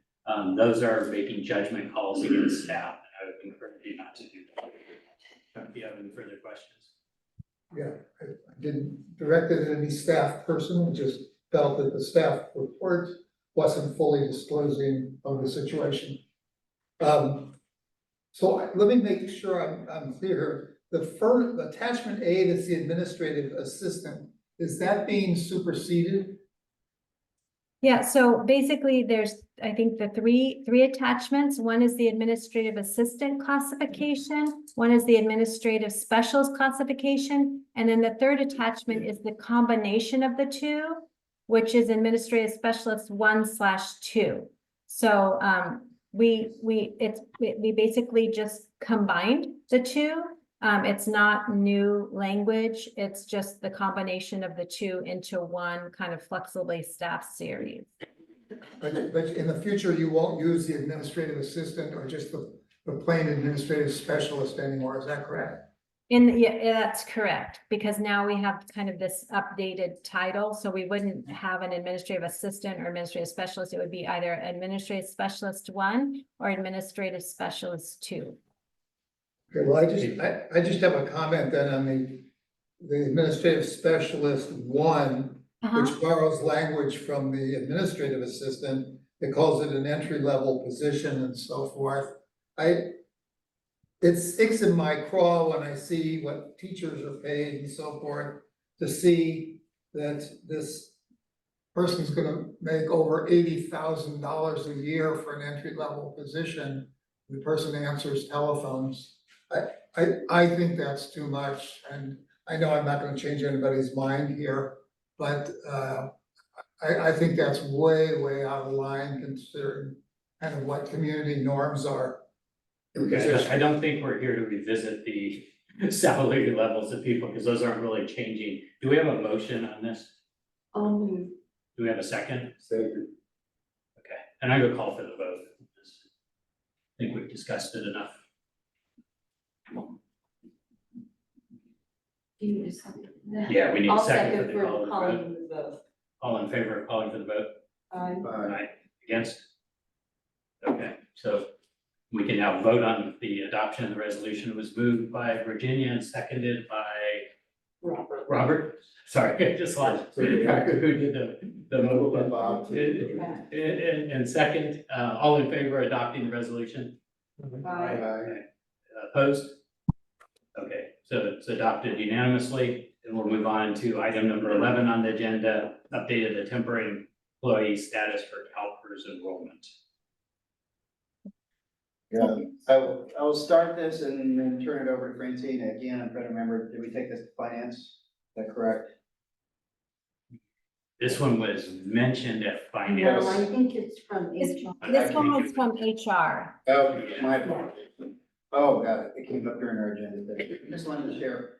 Yeah, the rules are pretty hard and firm with CalPERS. We have a part-time employee who went over the CalPERS 1,000-hour threshold. So we really don't have a choice as to whether or not we enroll them in the CalPERS plan. But this is an informational item for the board. I will be happy to answer any questions after Francine shares with you some of the detail. Yeah, so I think you kind of said it all. It's that we you know, we monitor the hours, but we do not have any basically decision on whether or not we enroll someone once they meet the certain threshold set forth by CalPERS. So once someone does meet the threshold, we are required to enroll them in CalPERS, otherwise CalPERS will submit a fine to the district. And once we do enroll them, then we stop Social Security, because Social Security is in lieu of retirement plan. So we stop the 6.2 Social Security, and we basically enroll them in the CalPERS, which the current employer's rate is, I believe it's 8% for PEPRA. So there is a slight offset cost for that. But again, this is something that the district is not able to negotiate with CalPERS, is why we usually try to keep the temporary employees below 1,000-hour threshold, so we do not have to enroll them. And I will share just some conversation. Yeah, ultimately, you know, our desire was to keep this employee below $1,000. They exceeded the amount that we had budgeted. You know, ultimately that the buck stops with me, and that oversight is ultimately my responsibility. So not perfect. We just had a part-time employee who we basically separated because he was approaching the $1,000 limits. Some of that is just us having conversations with those that are monitoring these hourly budgets to ensure that we stay within those limits. Fortunately, in this instance, as Francine said, you know, the net cost to us is not super high. It's the delta between Social Security and our current employer rate, so 1.8% of salary. It's not nothing. But just know, you know, this, we don't intend on repeating this, but yeah, it's one of those things where just trying to be fully transparent with the board. We don't have a choice with this specific part-time employee because they've exceeded that limit. So anyway, with that, happy to answer any questions. And then just one other thing I'd like to add, sorry, I'm not sure if it was in the report, but just kind of so the board understands too, is that it's not a matter of if we stop the employee working in this fiscal year and then restart them in next fiscal year, that the slate is clean. With CalPERS, it's once in CalPERS, always in CalPERS. So once they work that 1,000-hour, we have to enroll them, and even if a new fiscal year starts, that enrollment continues. So just, Rob, you had a question? Yeah, I have a few. How many drone pilots do we have in the district that are firefighters or sworn or not sworn, that are employees? Know that. Well, that's because that's associated with the person that we're talking about. So I don't know what the number, I think all the BCs have some limited capabilities. I don't know what the number is. So I'll have to get back to you. Okay, and can, with that information, can our district backfill if we need to send a drone up 24/7 during duty hours? Or do we have to call out this contractor? And this is a part-time employee. So we have limited capabilities with on-duty staff, and that's the BCs have a tethered drone versus, the full capabilities of the drone van. But the district doesn't have an expectation that the drone van is available 24/7. May I continue? Mhm. Okay. Can we hire a district employee to do this instead of having it as a contractor? This individual is a district employee. He's just part-time.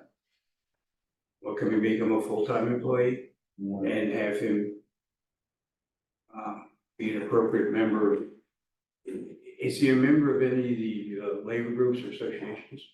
That is not yet, I mean, that's a whole separate conversation with AFSCME and part-time work.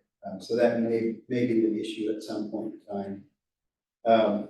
We certainly could have a full-time person that's in that capacity. That person still couldn't staff up a position, a post position, a 24/7 position. As one person, it would take 3 people. We're not, and I'm not in a position to support an expansion of the drone program and the additional monies to do that, but could we do it? Yes, we could. And my last question, what's his hourly rate? Well, I think it's $50 an hour. Is that kind of right, Francie? I can log in really quick. I just got logged out to see. I believe it's that, but let me just confirm.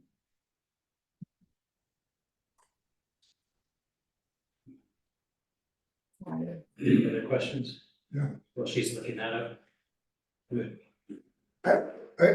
I understand there's a mistake and so forth, but I wanted to ask how this, Yes, you're Affects- correct, Chief. 50, sorry. How much? 50. 50. how does this affect? Maybe it doesn't.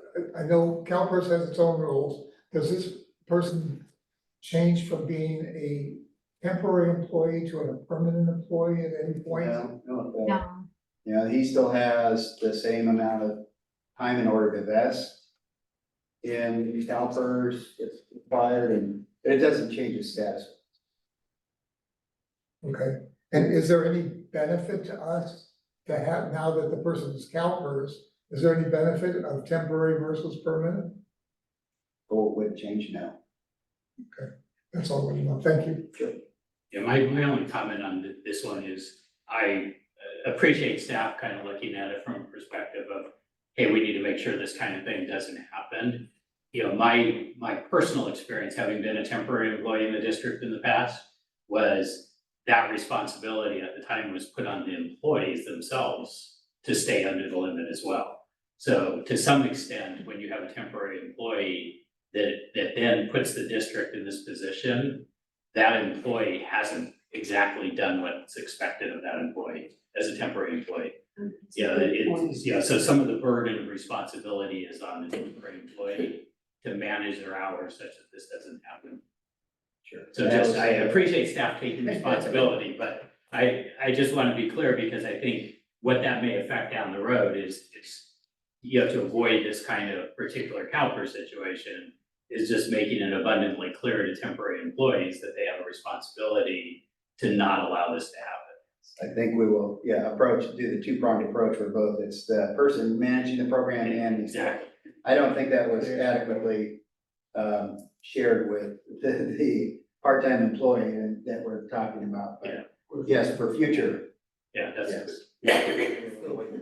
So this person is now part of Capita, so how much, how much extra do we have to fork up for that? If he, 8% versus 6.2%. It's like a- $1,000 a year. Okay. Yeah. It's like, 200 for the remainder of the year, it's but it's a difference in the tax rate of 6.2 versus 8%.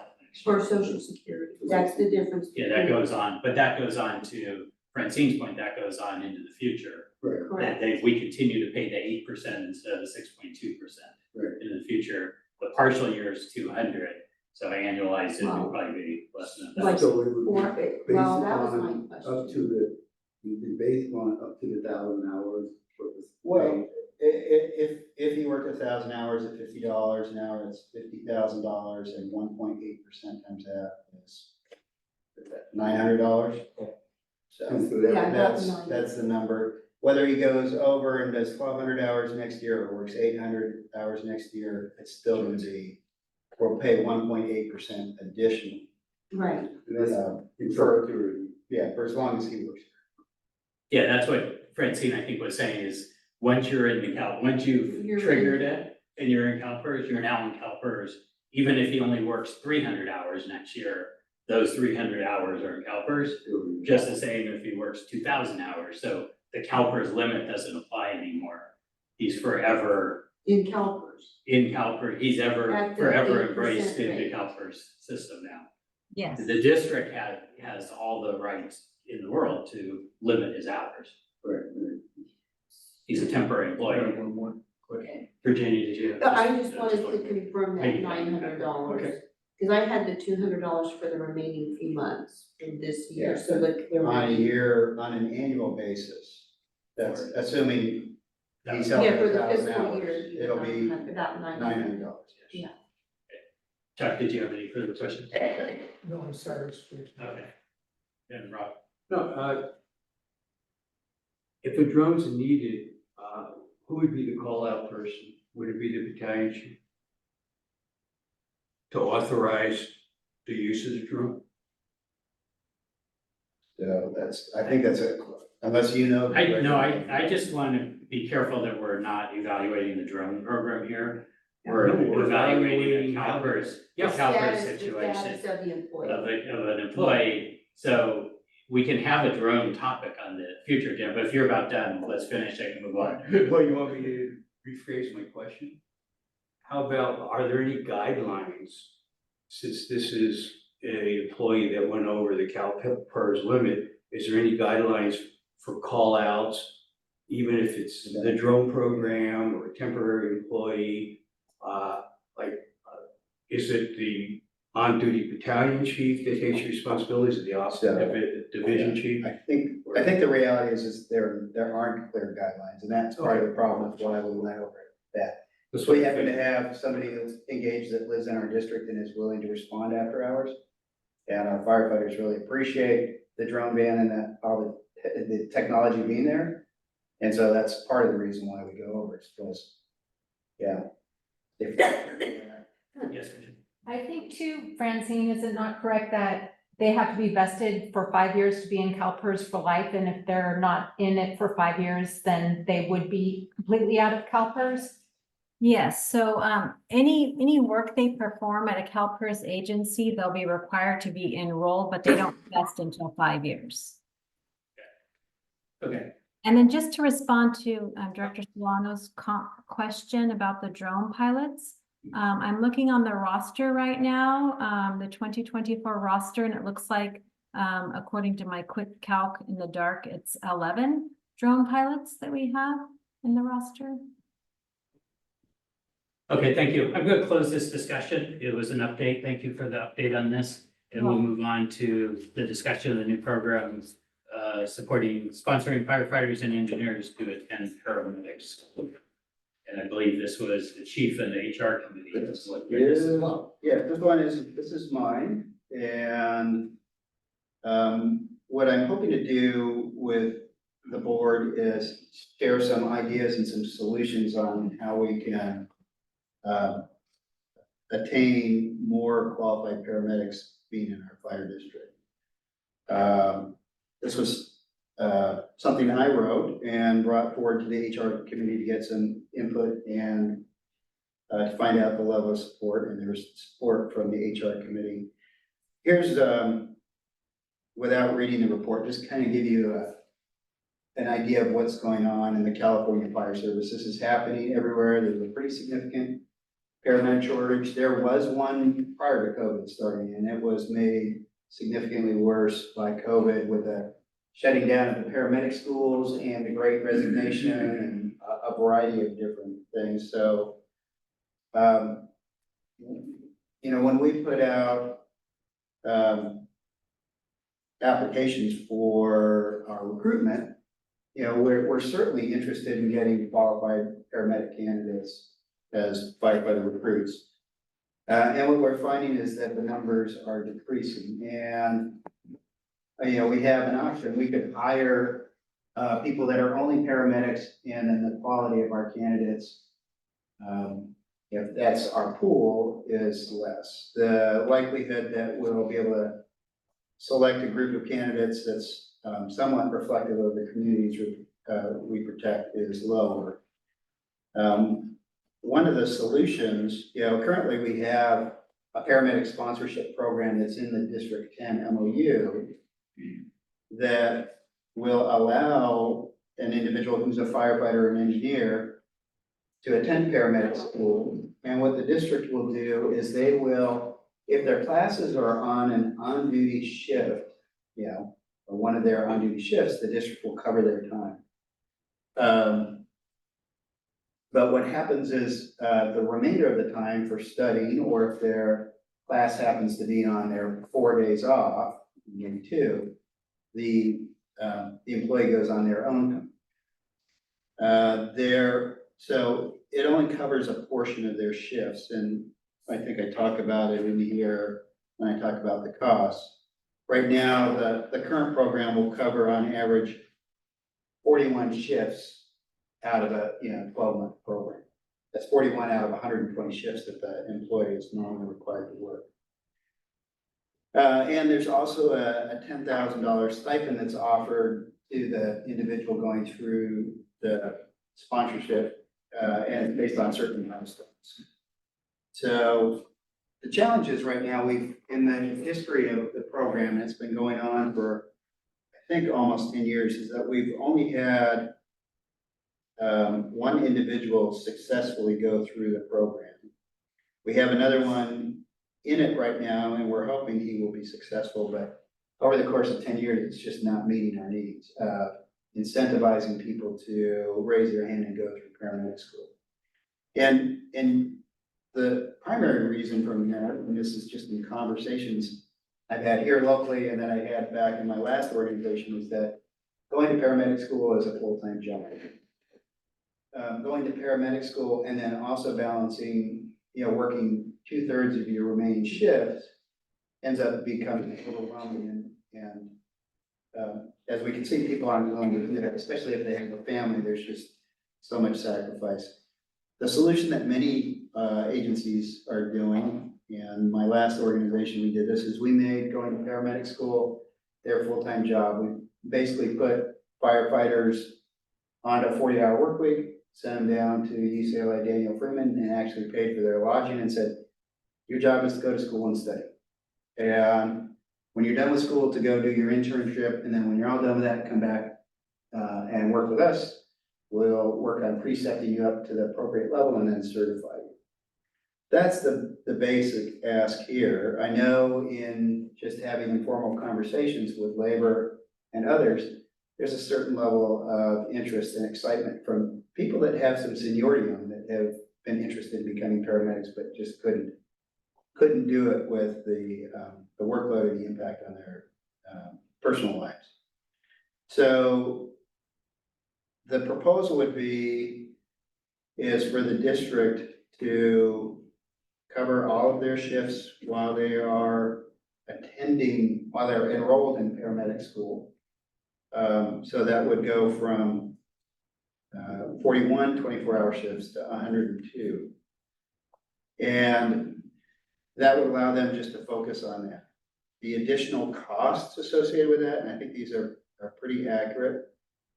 As I share in this one paragraph, is the district would, for each student that it sponsors, spend approximately $136,000 more per year than they currently would if somebody went under the existing program. So the cost is not insignificant. But I think the investment in an employee to have somebody elevate from an EMT, basic life support skills, basic first aid, to being able to perform advanced life support. It's cardiac monitoring, it's pushing drugs, it's intubations, it's so many things. It's all those things that saved that little girl that we had in here. I just think from my perspective, it would provide a much higher level of service to all of our constituents and communities. Even if we, my vision would be, if we could have it so that we had virtually everybody on every engine that was a paramedic, that would just make us better. There are some things in here, basically as we've been having discussions, some of them are from the management side where we would only offer it to individuals that were either in the firefighter or engineer rank. We don't have a need or desire to train up a fire captain to become a paramedic.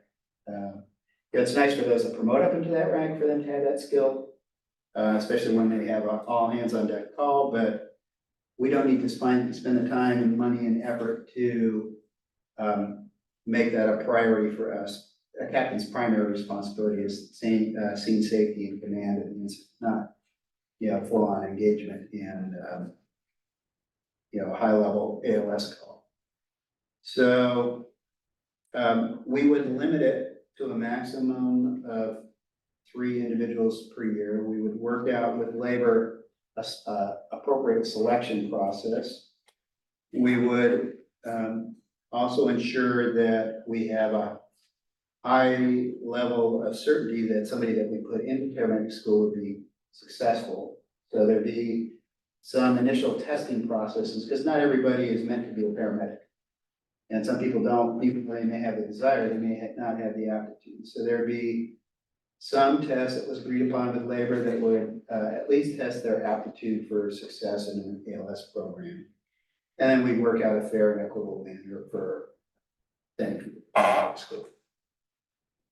So that's my request, is for support from the board to move forward with some formal discussions with labor in supporting a change in the MOU. So we would ultimately come back to the board with items that are in closed session for approval. Our goal, as we work backwards, is looking to send people to paramedic school in the January 2025 range. So we think that's feasible and doable. That's the approximate time when they accept new paramedics into that academy. Oh, one of the other key elements of the program was to find paramedic programs that would and could be completed within 12 months, so it limits our costs. And that also are located in the communities where the majority of our firefighters live. So we don't need, College of San Mateo is talking about bringing up or creating a paramedic program. That may not even help us very much, since most of our folks don't live here. So we've already found some schools in the Sacramento area and in the East Bay and down in Monterey that all could work for us. We're also open, if somebody wants to bring forward a school that's in their community that again meets our criteria and is accredited. We're also interested, but our goal is for these people to be able to go home at night and be with their families and study and not be in a hotel somewhere or traveling around. We think all of these things together will create a certain amount of incentive for the employees to raise their hand and say they're interested. And then also will increase our ALS coverage throughout the district. So with that, happy to answer questions. So actually on this one, I'd like to jump in with the first set of questions, then I'll go around the room. Yeah, this is a little bit of my thing. So the first one is a relatively simple question, is do we track paramedic attrition? In other words, firefighters that enter the district or during their course of being a district employee or paramedics that they subsequently decide not to continue being paramedics? And do we have any challenges there? I'm not aware of challenges. I would imagine, I don't personally have the numbers, but that Melanie or Todd could give me the numbers of people that have opted out of being paramedics. I mean, obviously, there's a significant level of responsibility that goes along with that, so that happens occasionally. I would just, the comment associated with the question is, that's worth looking at is, are we doing enough to encourage if we do have a challenge there? Because you're talking about adding 3, well, if we lose 2, we're netting 1 increase. Right. So I just think we have to look on the attrition side of things as well. Then my only other comment, I'm all for this program, and I agree with your sentiment that this is a full-time job to become a paramedic. I have looked into it for myself back a while ago. It is really truly a full-time job. It's an all-week evening, very often evening exercises, everything else. And then you have the whole clinical rotations and everything else that you have to do. So it's a substantial program. My comment here is that I would like to see the eligibility requirements dramatically increased before you would start a labor negotiation or labor discussion on it, relative to, you know, what's the sweet spot of the tenure of engineers and firefighters to go into it. I like that you're limiting it to those categories, but yeah, I'll give you the 2 extremes. You wouldn't really want the probationary firefighter. You want somebody that you know you're comfortable with. The other extreme is you don't want a firefighter at the very end of their career, where we're only gonna get 2 more years of their usage as a paramedic, because they're so close to retirement. So there's a sweet spot of timing here. Right. And then related to that sweet spot of timing, associated with eligibility requirements, I think you may want to formulate things like they can't have any open performance issues or performance management issues and I appreciate you kind of said there, you know, you're talking about a test process, an aptitude process, all that. But I think it's very important to just have, before you start a labor negotiation, clarity around what's the real eligibility requirements for somebody that raises their hand to say, are you eligible, are you not eligible? And with a very strong eye towards the benefit to the district of being very clear about that, because we want to maximize several things. We want to maximize the likelihood they're successful in the program, which you mentioned. We want to maximize the likelihood that they stay with the district. And we want to maximize the likelihood that in the positions they're in, we're going to get multiple years of service in return, because it's a pretty substantial cost. But I'm all for the program. I just think eligibility in the staff report at least was light. I very much appreciate your comments and would say we're very much in alignment with you, and I think you'll be pleasantly surprised by when we can present them to the board, some of the informal conversations and amendments that we've already done. Okay, good. Yeah, just going by the staff report, it was very light on eligibility, like engineer and firefighter is like, that's a big pool of people. Right. But I don't necessarily believe that entire group of people is our candidate pool for ones we want to spend this kind of investment on. Good. And just a little of the background and history, as I was chatting with Steve about this. I was originally going to bring this into closed session, and then we had a conversation about, you know, just the generic portions of it could very easily be discussed in open session. And then the details, which aren't in here, would be discussed in closed session, but Right.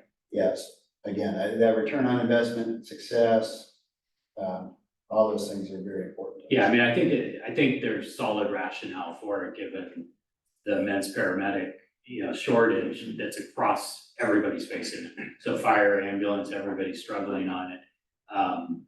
Yeah, and then, you know, with it though is the challenge that we make them a paramedic, they become high demand individuals in the marketplace as well. So after we spend time and money getting them there, so we want to fix our problem, we don't want to fix everybody's problem. So solving world hunger was not our goal as this. And I would say, fortunately for us, we lose almost nobody, almost ever. I agree with that sentiment as well. And I don't think that would change. But that's also why the paramedic attrition statistic is helpful when considering this policy. And like you said, I'm all for it. So I'll do what I said I was gonna do, which is I was gonna start, then I'll go to Chuck, and I'm just gonna go straight down. Chief, I have a question, I have three quick comments. I was curious, of the 7 people who finished the academy, how many of them are, 3 are paramedics and 4 are EMTs. I see, I mean, it seems to me, I'm not disagreeing with your proposal, but it seems to me that that's a good route to pursue in terms of, I mean, maybe we limited ourselves, but when we have hundreds of applicants, it seems that that's a good thing to be considering also. And I will say, out of the 4 that are EMTs, all of them during their chief's interviews, were very interested in going to paramedic school after a certain amount of time on department. Well, it occurs to me also, and it's one of the reasons I have a slightly different view of the CSM option, and that is, it would be great if we could be a source of scholarship for CSM students.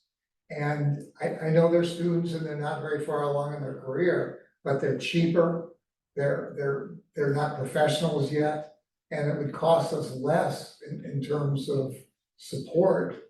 And you may be able to work out an arrangement with CSM where they could promise scholarship support to build up their program. So and they live locally, which is really what we want. So I would pursue that. The same thing I was just gonna mention is something that we do in our organization, because we're Montessori schools and Montessori requires certain special trainings and so forth. We provide, we make it a loan. And they owe us the money, and then they owe us time. They owe us 2 years typically. When they get done, they gladly, we pay the upfront money. And if they don't finish or if they leave it, if they get hired by somebody else, they pay us back, and it actually works quite well. And the third thing I was really hoping that you would consider is possibly, given the incidence of calls being predominantly medical related, I'd still like to look at the idea of a separate paramedic force other than having them be firefighters. We don't need that many firefighters, but we certainly need a lot of medical professionals. And I think it would help our recruiting of less physically strong people and things like that. Those were my comments.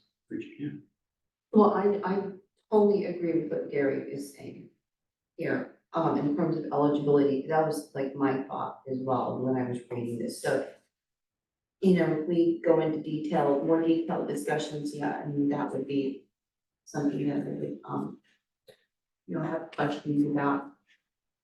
You said that there would be a maximum of 3 that would go into the program, right? So I guess we need to get the guideline for eligibility. How would you even advertise this in front of us when you know that it's gonna be a maximum of 3, based on the financials as well?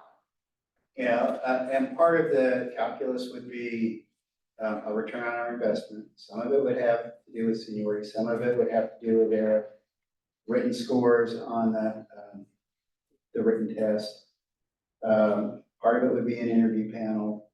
It's very interesting, as you have conversations with labor. It always seems like management's putting all the rules down, but it seems like even our own folks want to police their own people more stringently than we do.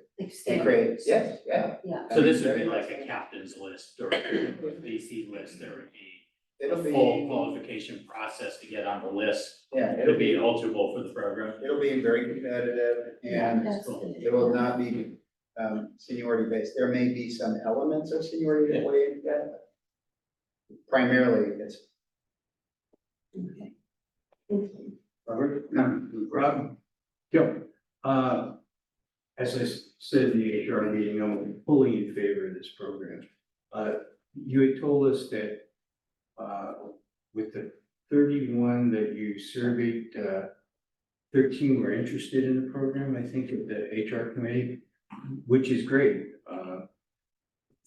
As I said in the HR committee, the thing I was concerned about was failure, and not to penalize the individuals that go into the program, you know, where they have to pay the money back or anything, but just the aura of failing the program, and for the individuals that would put their neck out for, we said a year program.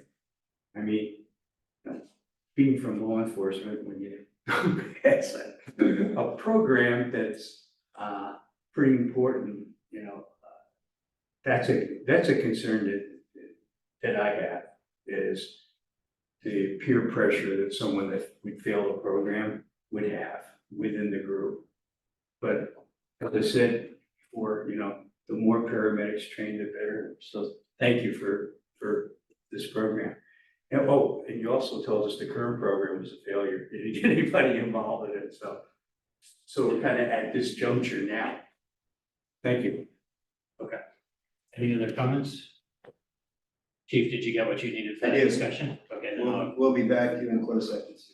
we'll close that discussion and we'll move on to any proposed agenda items. Remember, this would be we didn't have any to discuss or review here. So this is simply adding something to the list that somebody wants to discuss. Well, yeah, sir. Yep. Okay, we had been talking about emergency prep and this ad hoc committee that was set up for emergency preparedness, and I didn't see it on the agenda this time, other than a point as being in the ad hoc committee, and I'd like to express my interest and concerns relative to us addressing this as soon as possible, especially in the areas of, you know, we don't really have a client base background measurement as to who these individuals are, what's our target, in order for us to have these people come into our programs, our volunteer programs, our training programs. Have we ever put out a survey relative to what the backgrounds of these people are? Who would be interested? I know we have some type of a budget here to work with these groups, but do the communities of Atherton, East Palo Alto, Menlo Park, and the county, do they have the wherewithal in order to provide for us to provide them funding if it's needed by these volunteers? And I think they need a seat at the table. And are we providing a seat at the table for the volunteer groups that are identified within our area? And probably an important thing is the ham operator. I know peripherally we had a program like that. I know County OES has an individual that's a ham operator that monitors those types of things. And, you know, those are my concerns. And are you putting them down? I'm trying As a to get concern- what your proposed agenda So item is. I'm going to come back to that, so Okay, you can because hold the on. discussion's supposed to happen. Yeah, so this is what I'm trying to glean out of this is, what is the proposed agenda item? This is a whole series of discussions. But Well, is I want it, do you some wanna talk guidance. about a survey, Well, or you wanna review the status of the ad hoc committee? Well, since December 2023, we've been talking about the committee was dissolved. And this is, this is May. And So you wanna talk about the E-Prep committee? the status? formation, staffing, standard operating procedure, what the client base is, what type of a survey needs assessment, the budgeting that should be prepared, the cities or the communities that we serve, you know. So could I summarize it as the E-Prep program and budgeting? How about, well, you could summarize it as we were promised that this would be done, and I don't see anything as of May, so. Mr. Chair, can I make a suggestion? Yes, Yeah. Maybe more of a progress report from the ad hoc committee. I Well, that's what I monitored, was gonna give excuse me, tonight. I monitored Robert's presentation, it was great. You have it very well organized there. Taylor, from the group came in and did a great presentation. I mean, you've got people interested, you've got structure. I think it's a great program that you're putting on there at UPA. And those are things that I don't know about unless I'm sitting in the room. okay, so what you, I want to get to the agenda item. The agenda item is you want a progress report of the E-Prep ad hoc committee Which I was. and reconsideration of the status of the E-Prep committee. That's fine, thank you. That's good.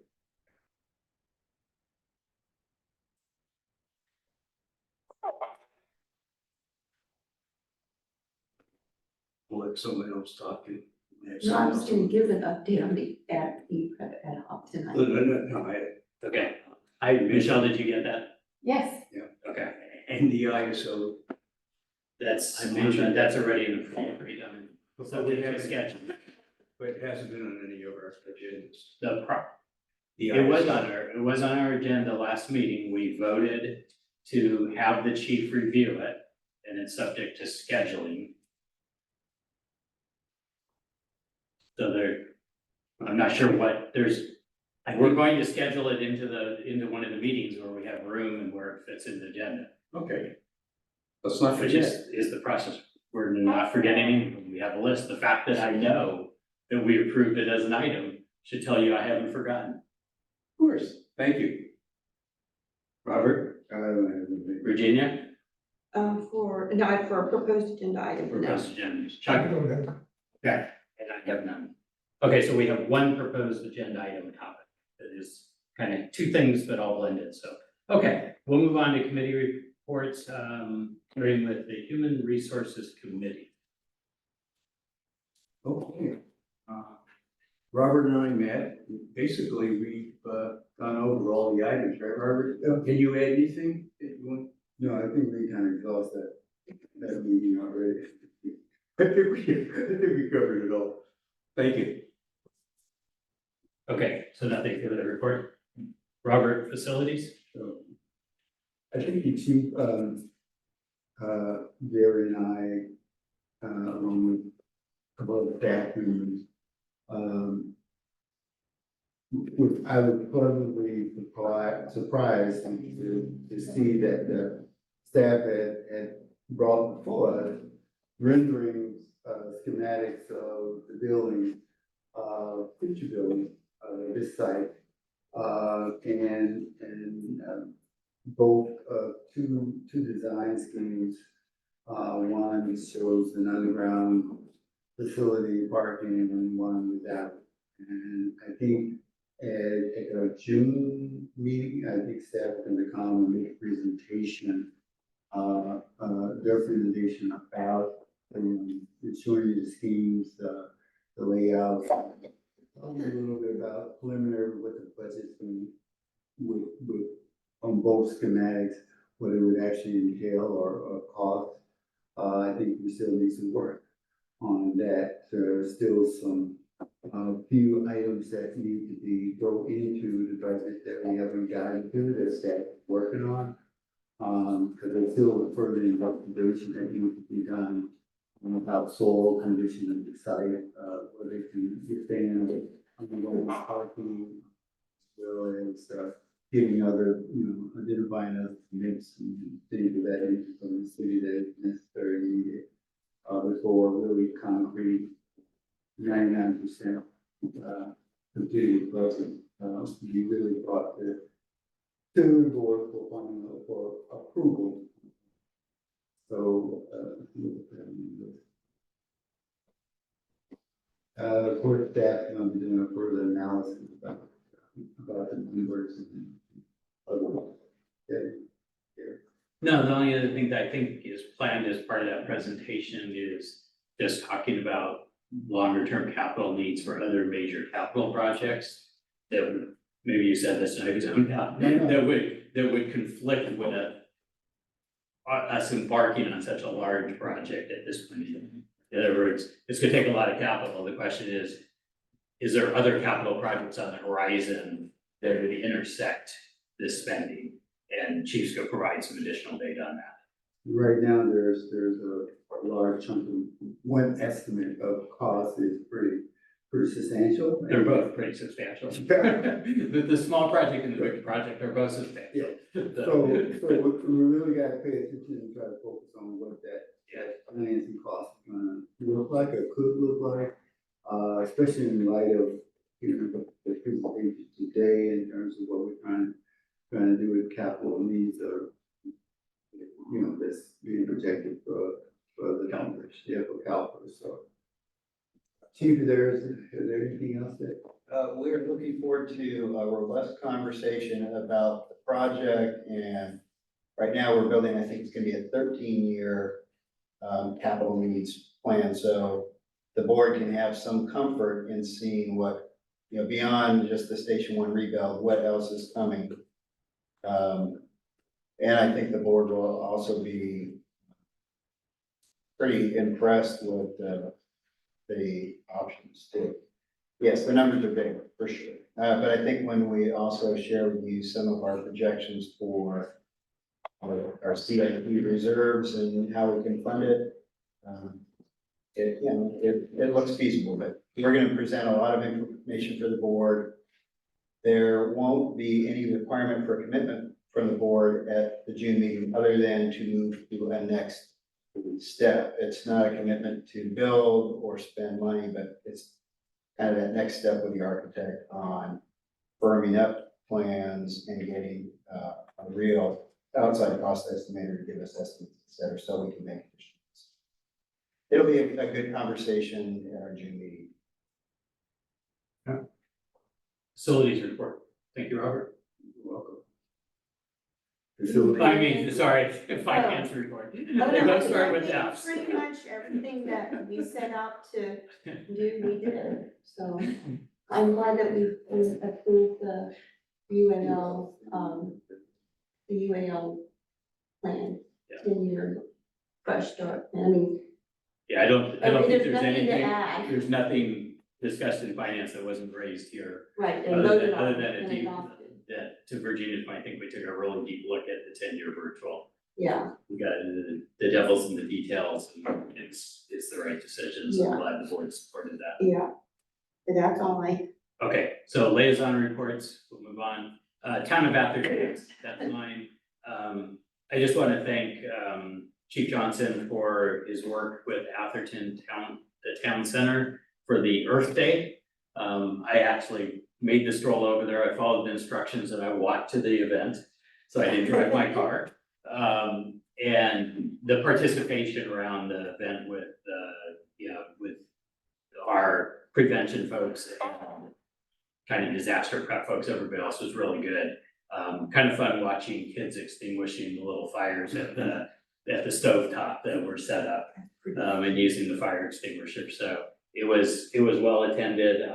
And then our battalion chief managed to conquer the Atherton police chief in the blower contest of blowing a ball with a battery operated blower. We won't talk about the process under which he won, but he did win that. And so just appreciate the participation there. I know Atherton appreciates seeing the fire department out there. So thank you for doing that. I would mention I attended the last Atherton meeting and they had one of these very unfortunate kind of Zoom bombs by the activists that took place. So I wanted to mention it. That is what led to the change in the board recommendation around public comment by Zoom. And we got clarification from council as to our requirements on that, that we will not require it, so we're limiting participation. These individuals were not Is that a policy now? It's not a policy. What Steve can help me out here is that as president, I have the discretion to decide where we're offer public comment, and legally, we're not required to offer public comment by Zoom. That is not a legal mandate as long as all the board members are present and participating in person. And so, Or at least a quorum. or they're participating remotely at a posted location. I just have a stupid question, maybe Michelle knows relating to that. Is there any reason we can't just turn off somebody who's speaking? We've had, I don't want to get into all the legal stuff. We can have, if you want more details on, or you want to have a discussion on it, we can have a discussion on it as an agenda item. If you could do that, just, I'm not arguing it as much as saying that we did get people joining us, and that's something we want, is people to join us. Yeah, you want the benefit of, and it's not preventing people from joining the meeting, to be clear. No, but We're they still can't offering speak. Zoom. Yeah, and No, they can't speak via Zoom, but they can Yeah, come here to speak. what I can tell you is unfortunately, the people that were disrupting the meeting are not people that live in the district.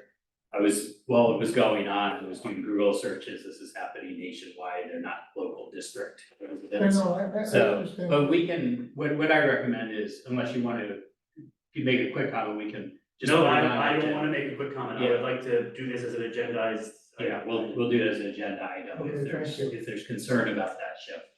I appreciate it. Yeah, and to be clear on it, the way that shift works is, I made the decision for this meeting because we had to make a decision on it. The board, by vote, can overrule my decision on that change to the meeting structure. It just would be nice to know what the options are. Yeah, I considered the options and made the decision, so, but it's fine. Okay, so I wanted to just mention that, and we'll move on, City of East Palo Alto. So are we, is there a consensus among the board that this is gonna go on a future agenda? We'll put it on a future agenda, yeah. Okay. I don't really have any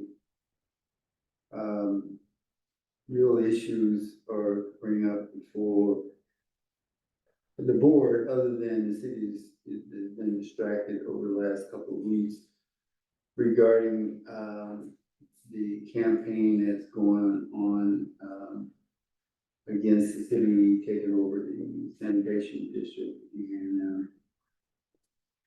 and we'll see by the time of the election how that's going to turn out, if it gets on the ballot. So that's about the extent. Okay, City of Menlo Park, I have no report. County of San Mateo, District 3, District 4. Yeah, so the only big thing that I think is important for our district, or for the fire district, is that the CPUC administrative judge basically rejected AT&T's application. Oh, he did, so I knew that happened in other jurisdictions. Yeah, no, but I mean, Was but there as well. the county board of supervisors actually applauded that and supported that, so that's a pretty big win for people who want to have that service, so that's, I mean, in terms, they did discuss other stuff, but this is the main thing for us. Okay. And San Mateo Pre-Hospital, I think that's the meeting that got.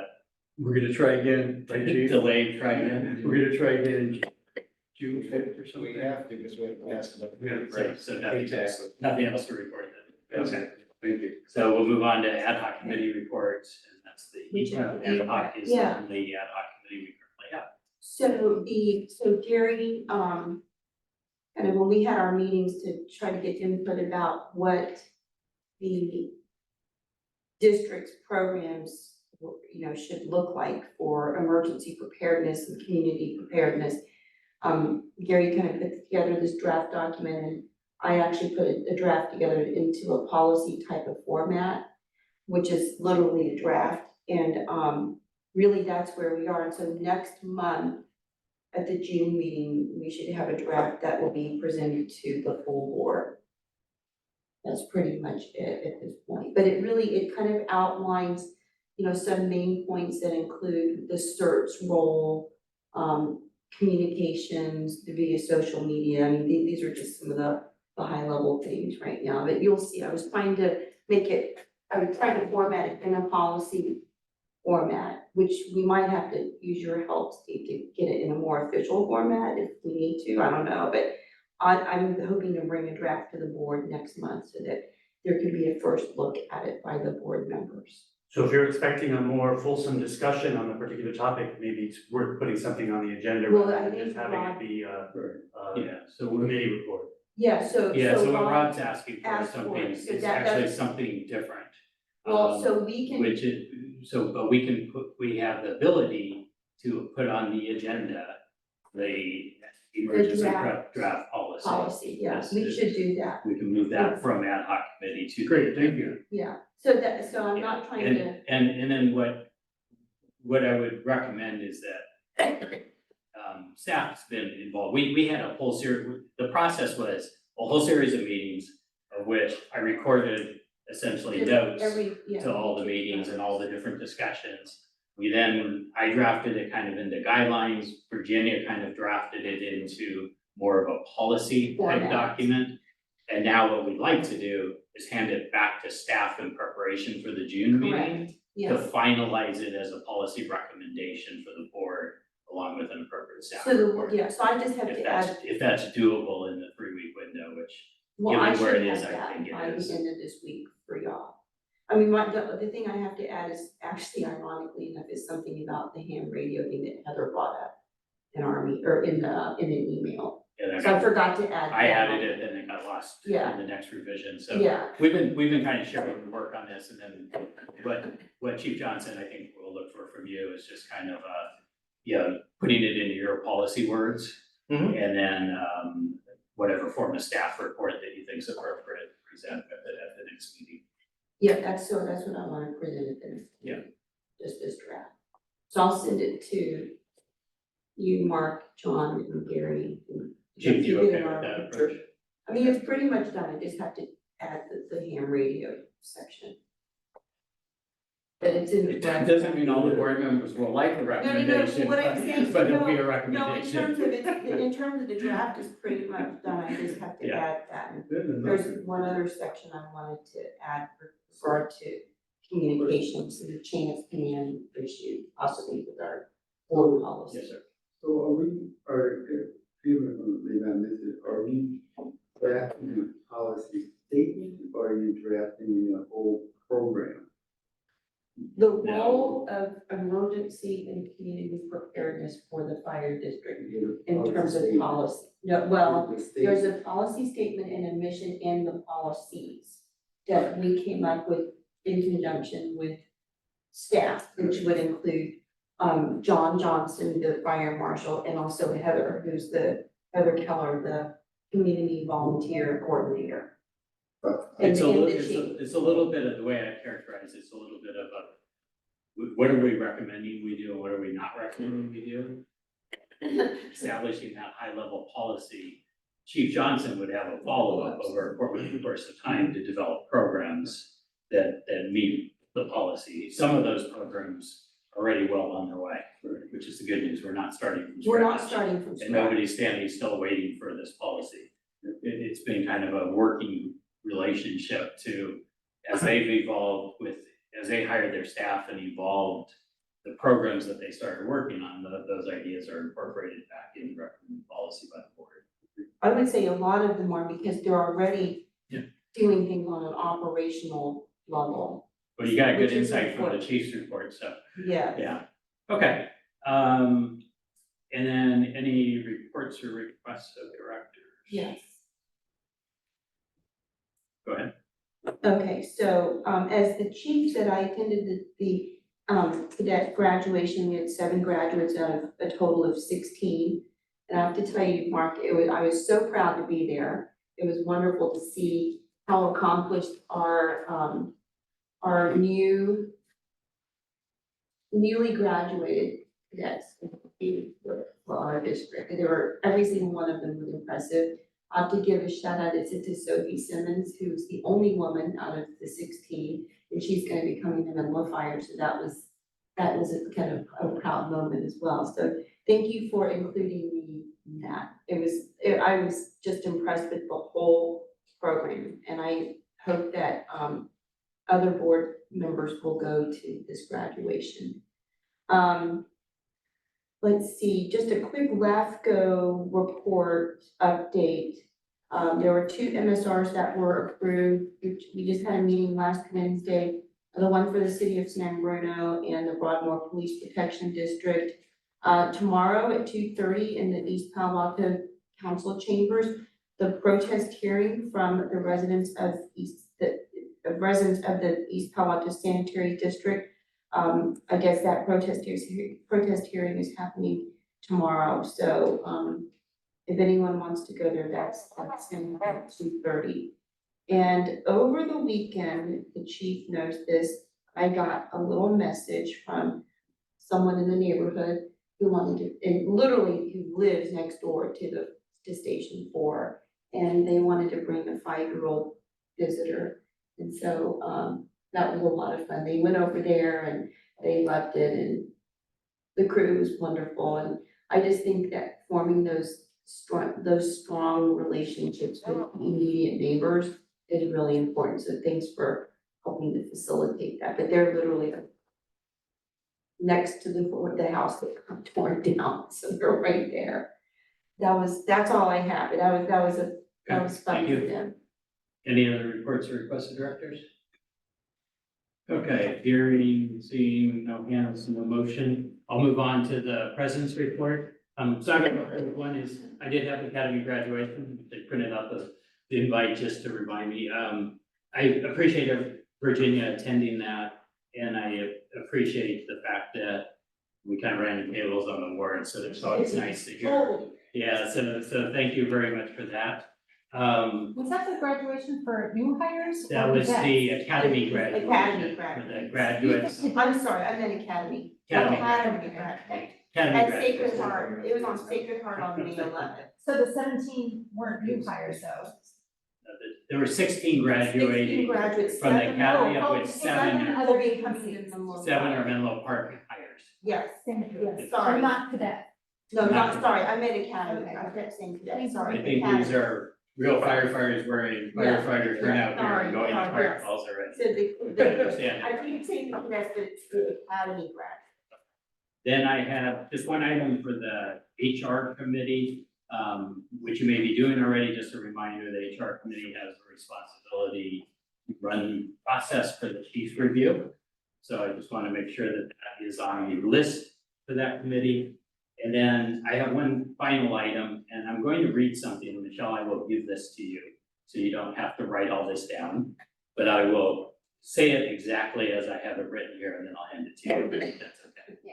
So I would like to remind all directors that the best practices from our ethics training is to offer a disclaimer when listing your fire board position, that it is for information only, and any views that you may have on a particular topic are not those of the district.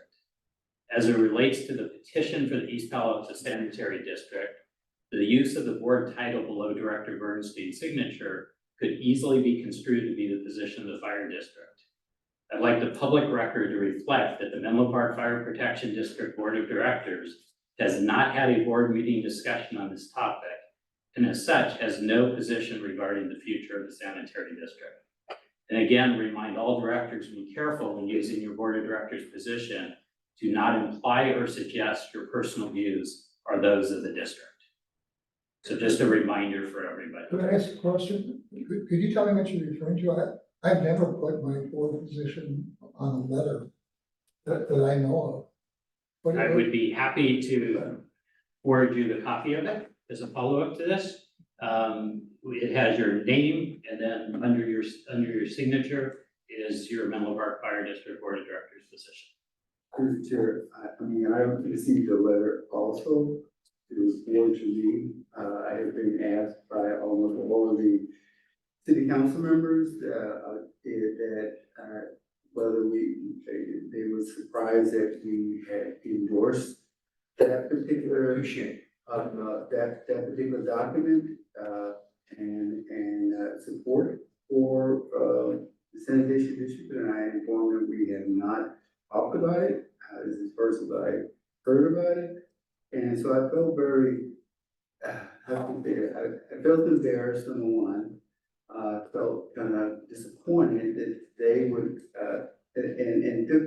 they showed me the letter. All of them showed me the letter And this is where we get that notion from, that the fire district supported, this campaign. And so as a citizen, I can fight, I can let them know as a citizen, but as an elected official, they get bombarded by it, not only the city council, but other people in the community, have approached me, and, I get, I have been very, disappointed over the fact that the, perception was placed out there for them, that it came from the fire district, especially, people calling me or, seeing me on the streets angrily over the fact that, they have a different position on it. And I have to take my time to sit down and try to talk to them and let them know, that, the fire district have not taken a position on it. And that they should get back to the author of the letter, and ask where the author of the letter, why they would indicate that in a letter, that insinuate and show in the letter that it came from the fire district. So I don't have the letter with me, I actually brought it, you didn't see it, maybe it was AI that did it, or I don't know. Okay, I will, so I'm gonna go ahead and close this. So I As a wanna finish up. It's- I wanna respond to this. I just wanna be clear. I agree with what you're saying. I never wrote a letter where I put this post as part of my signature. If it happened, someone else did it. I don't know about it. I've never seen it. So I'd appreciate seeing it. And I'm happy to share, that's why I'm reminding everybody of it. And I think given that we've been contacted by community members, Yeah. we have a responsibility to clarify that this is not a position of the board. Yeah. And that's what my public record is And clarifying. I'll also say in the last meeting, because I heard the same thing, and I made it very clear that the fire board and the fire district have taken no position on this. I felt comfortable to say that. And I said the same thing. I'm just saying to you, I don't wanna be falsely accused of using this title when I haven't done that. So I wanna be clear. I agree with that. It should not be used. Okay, we'll get it provided to you. Thank you. Okay. Unless there is anything else for tonight, I'm going to adjourn to our next scheduled meeting of June 11th, 2024 at 9:53 p.m. And that is a reminder that we are 1 week early next month. June 11th. June 11th.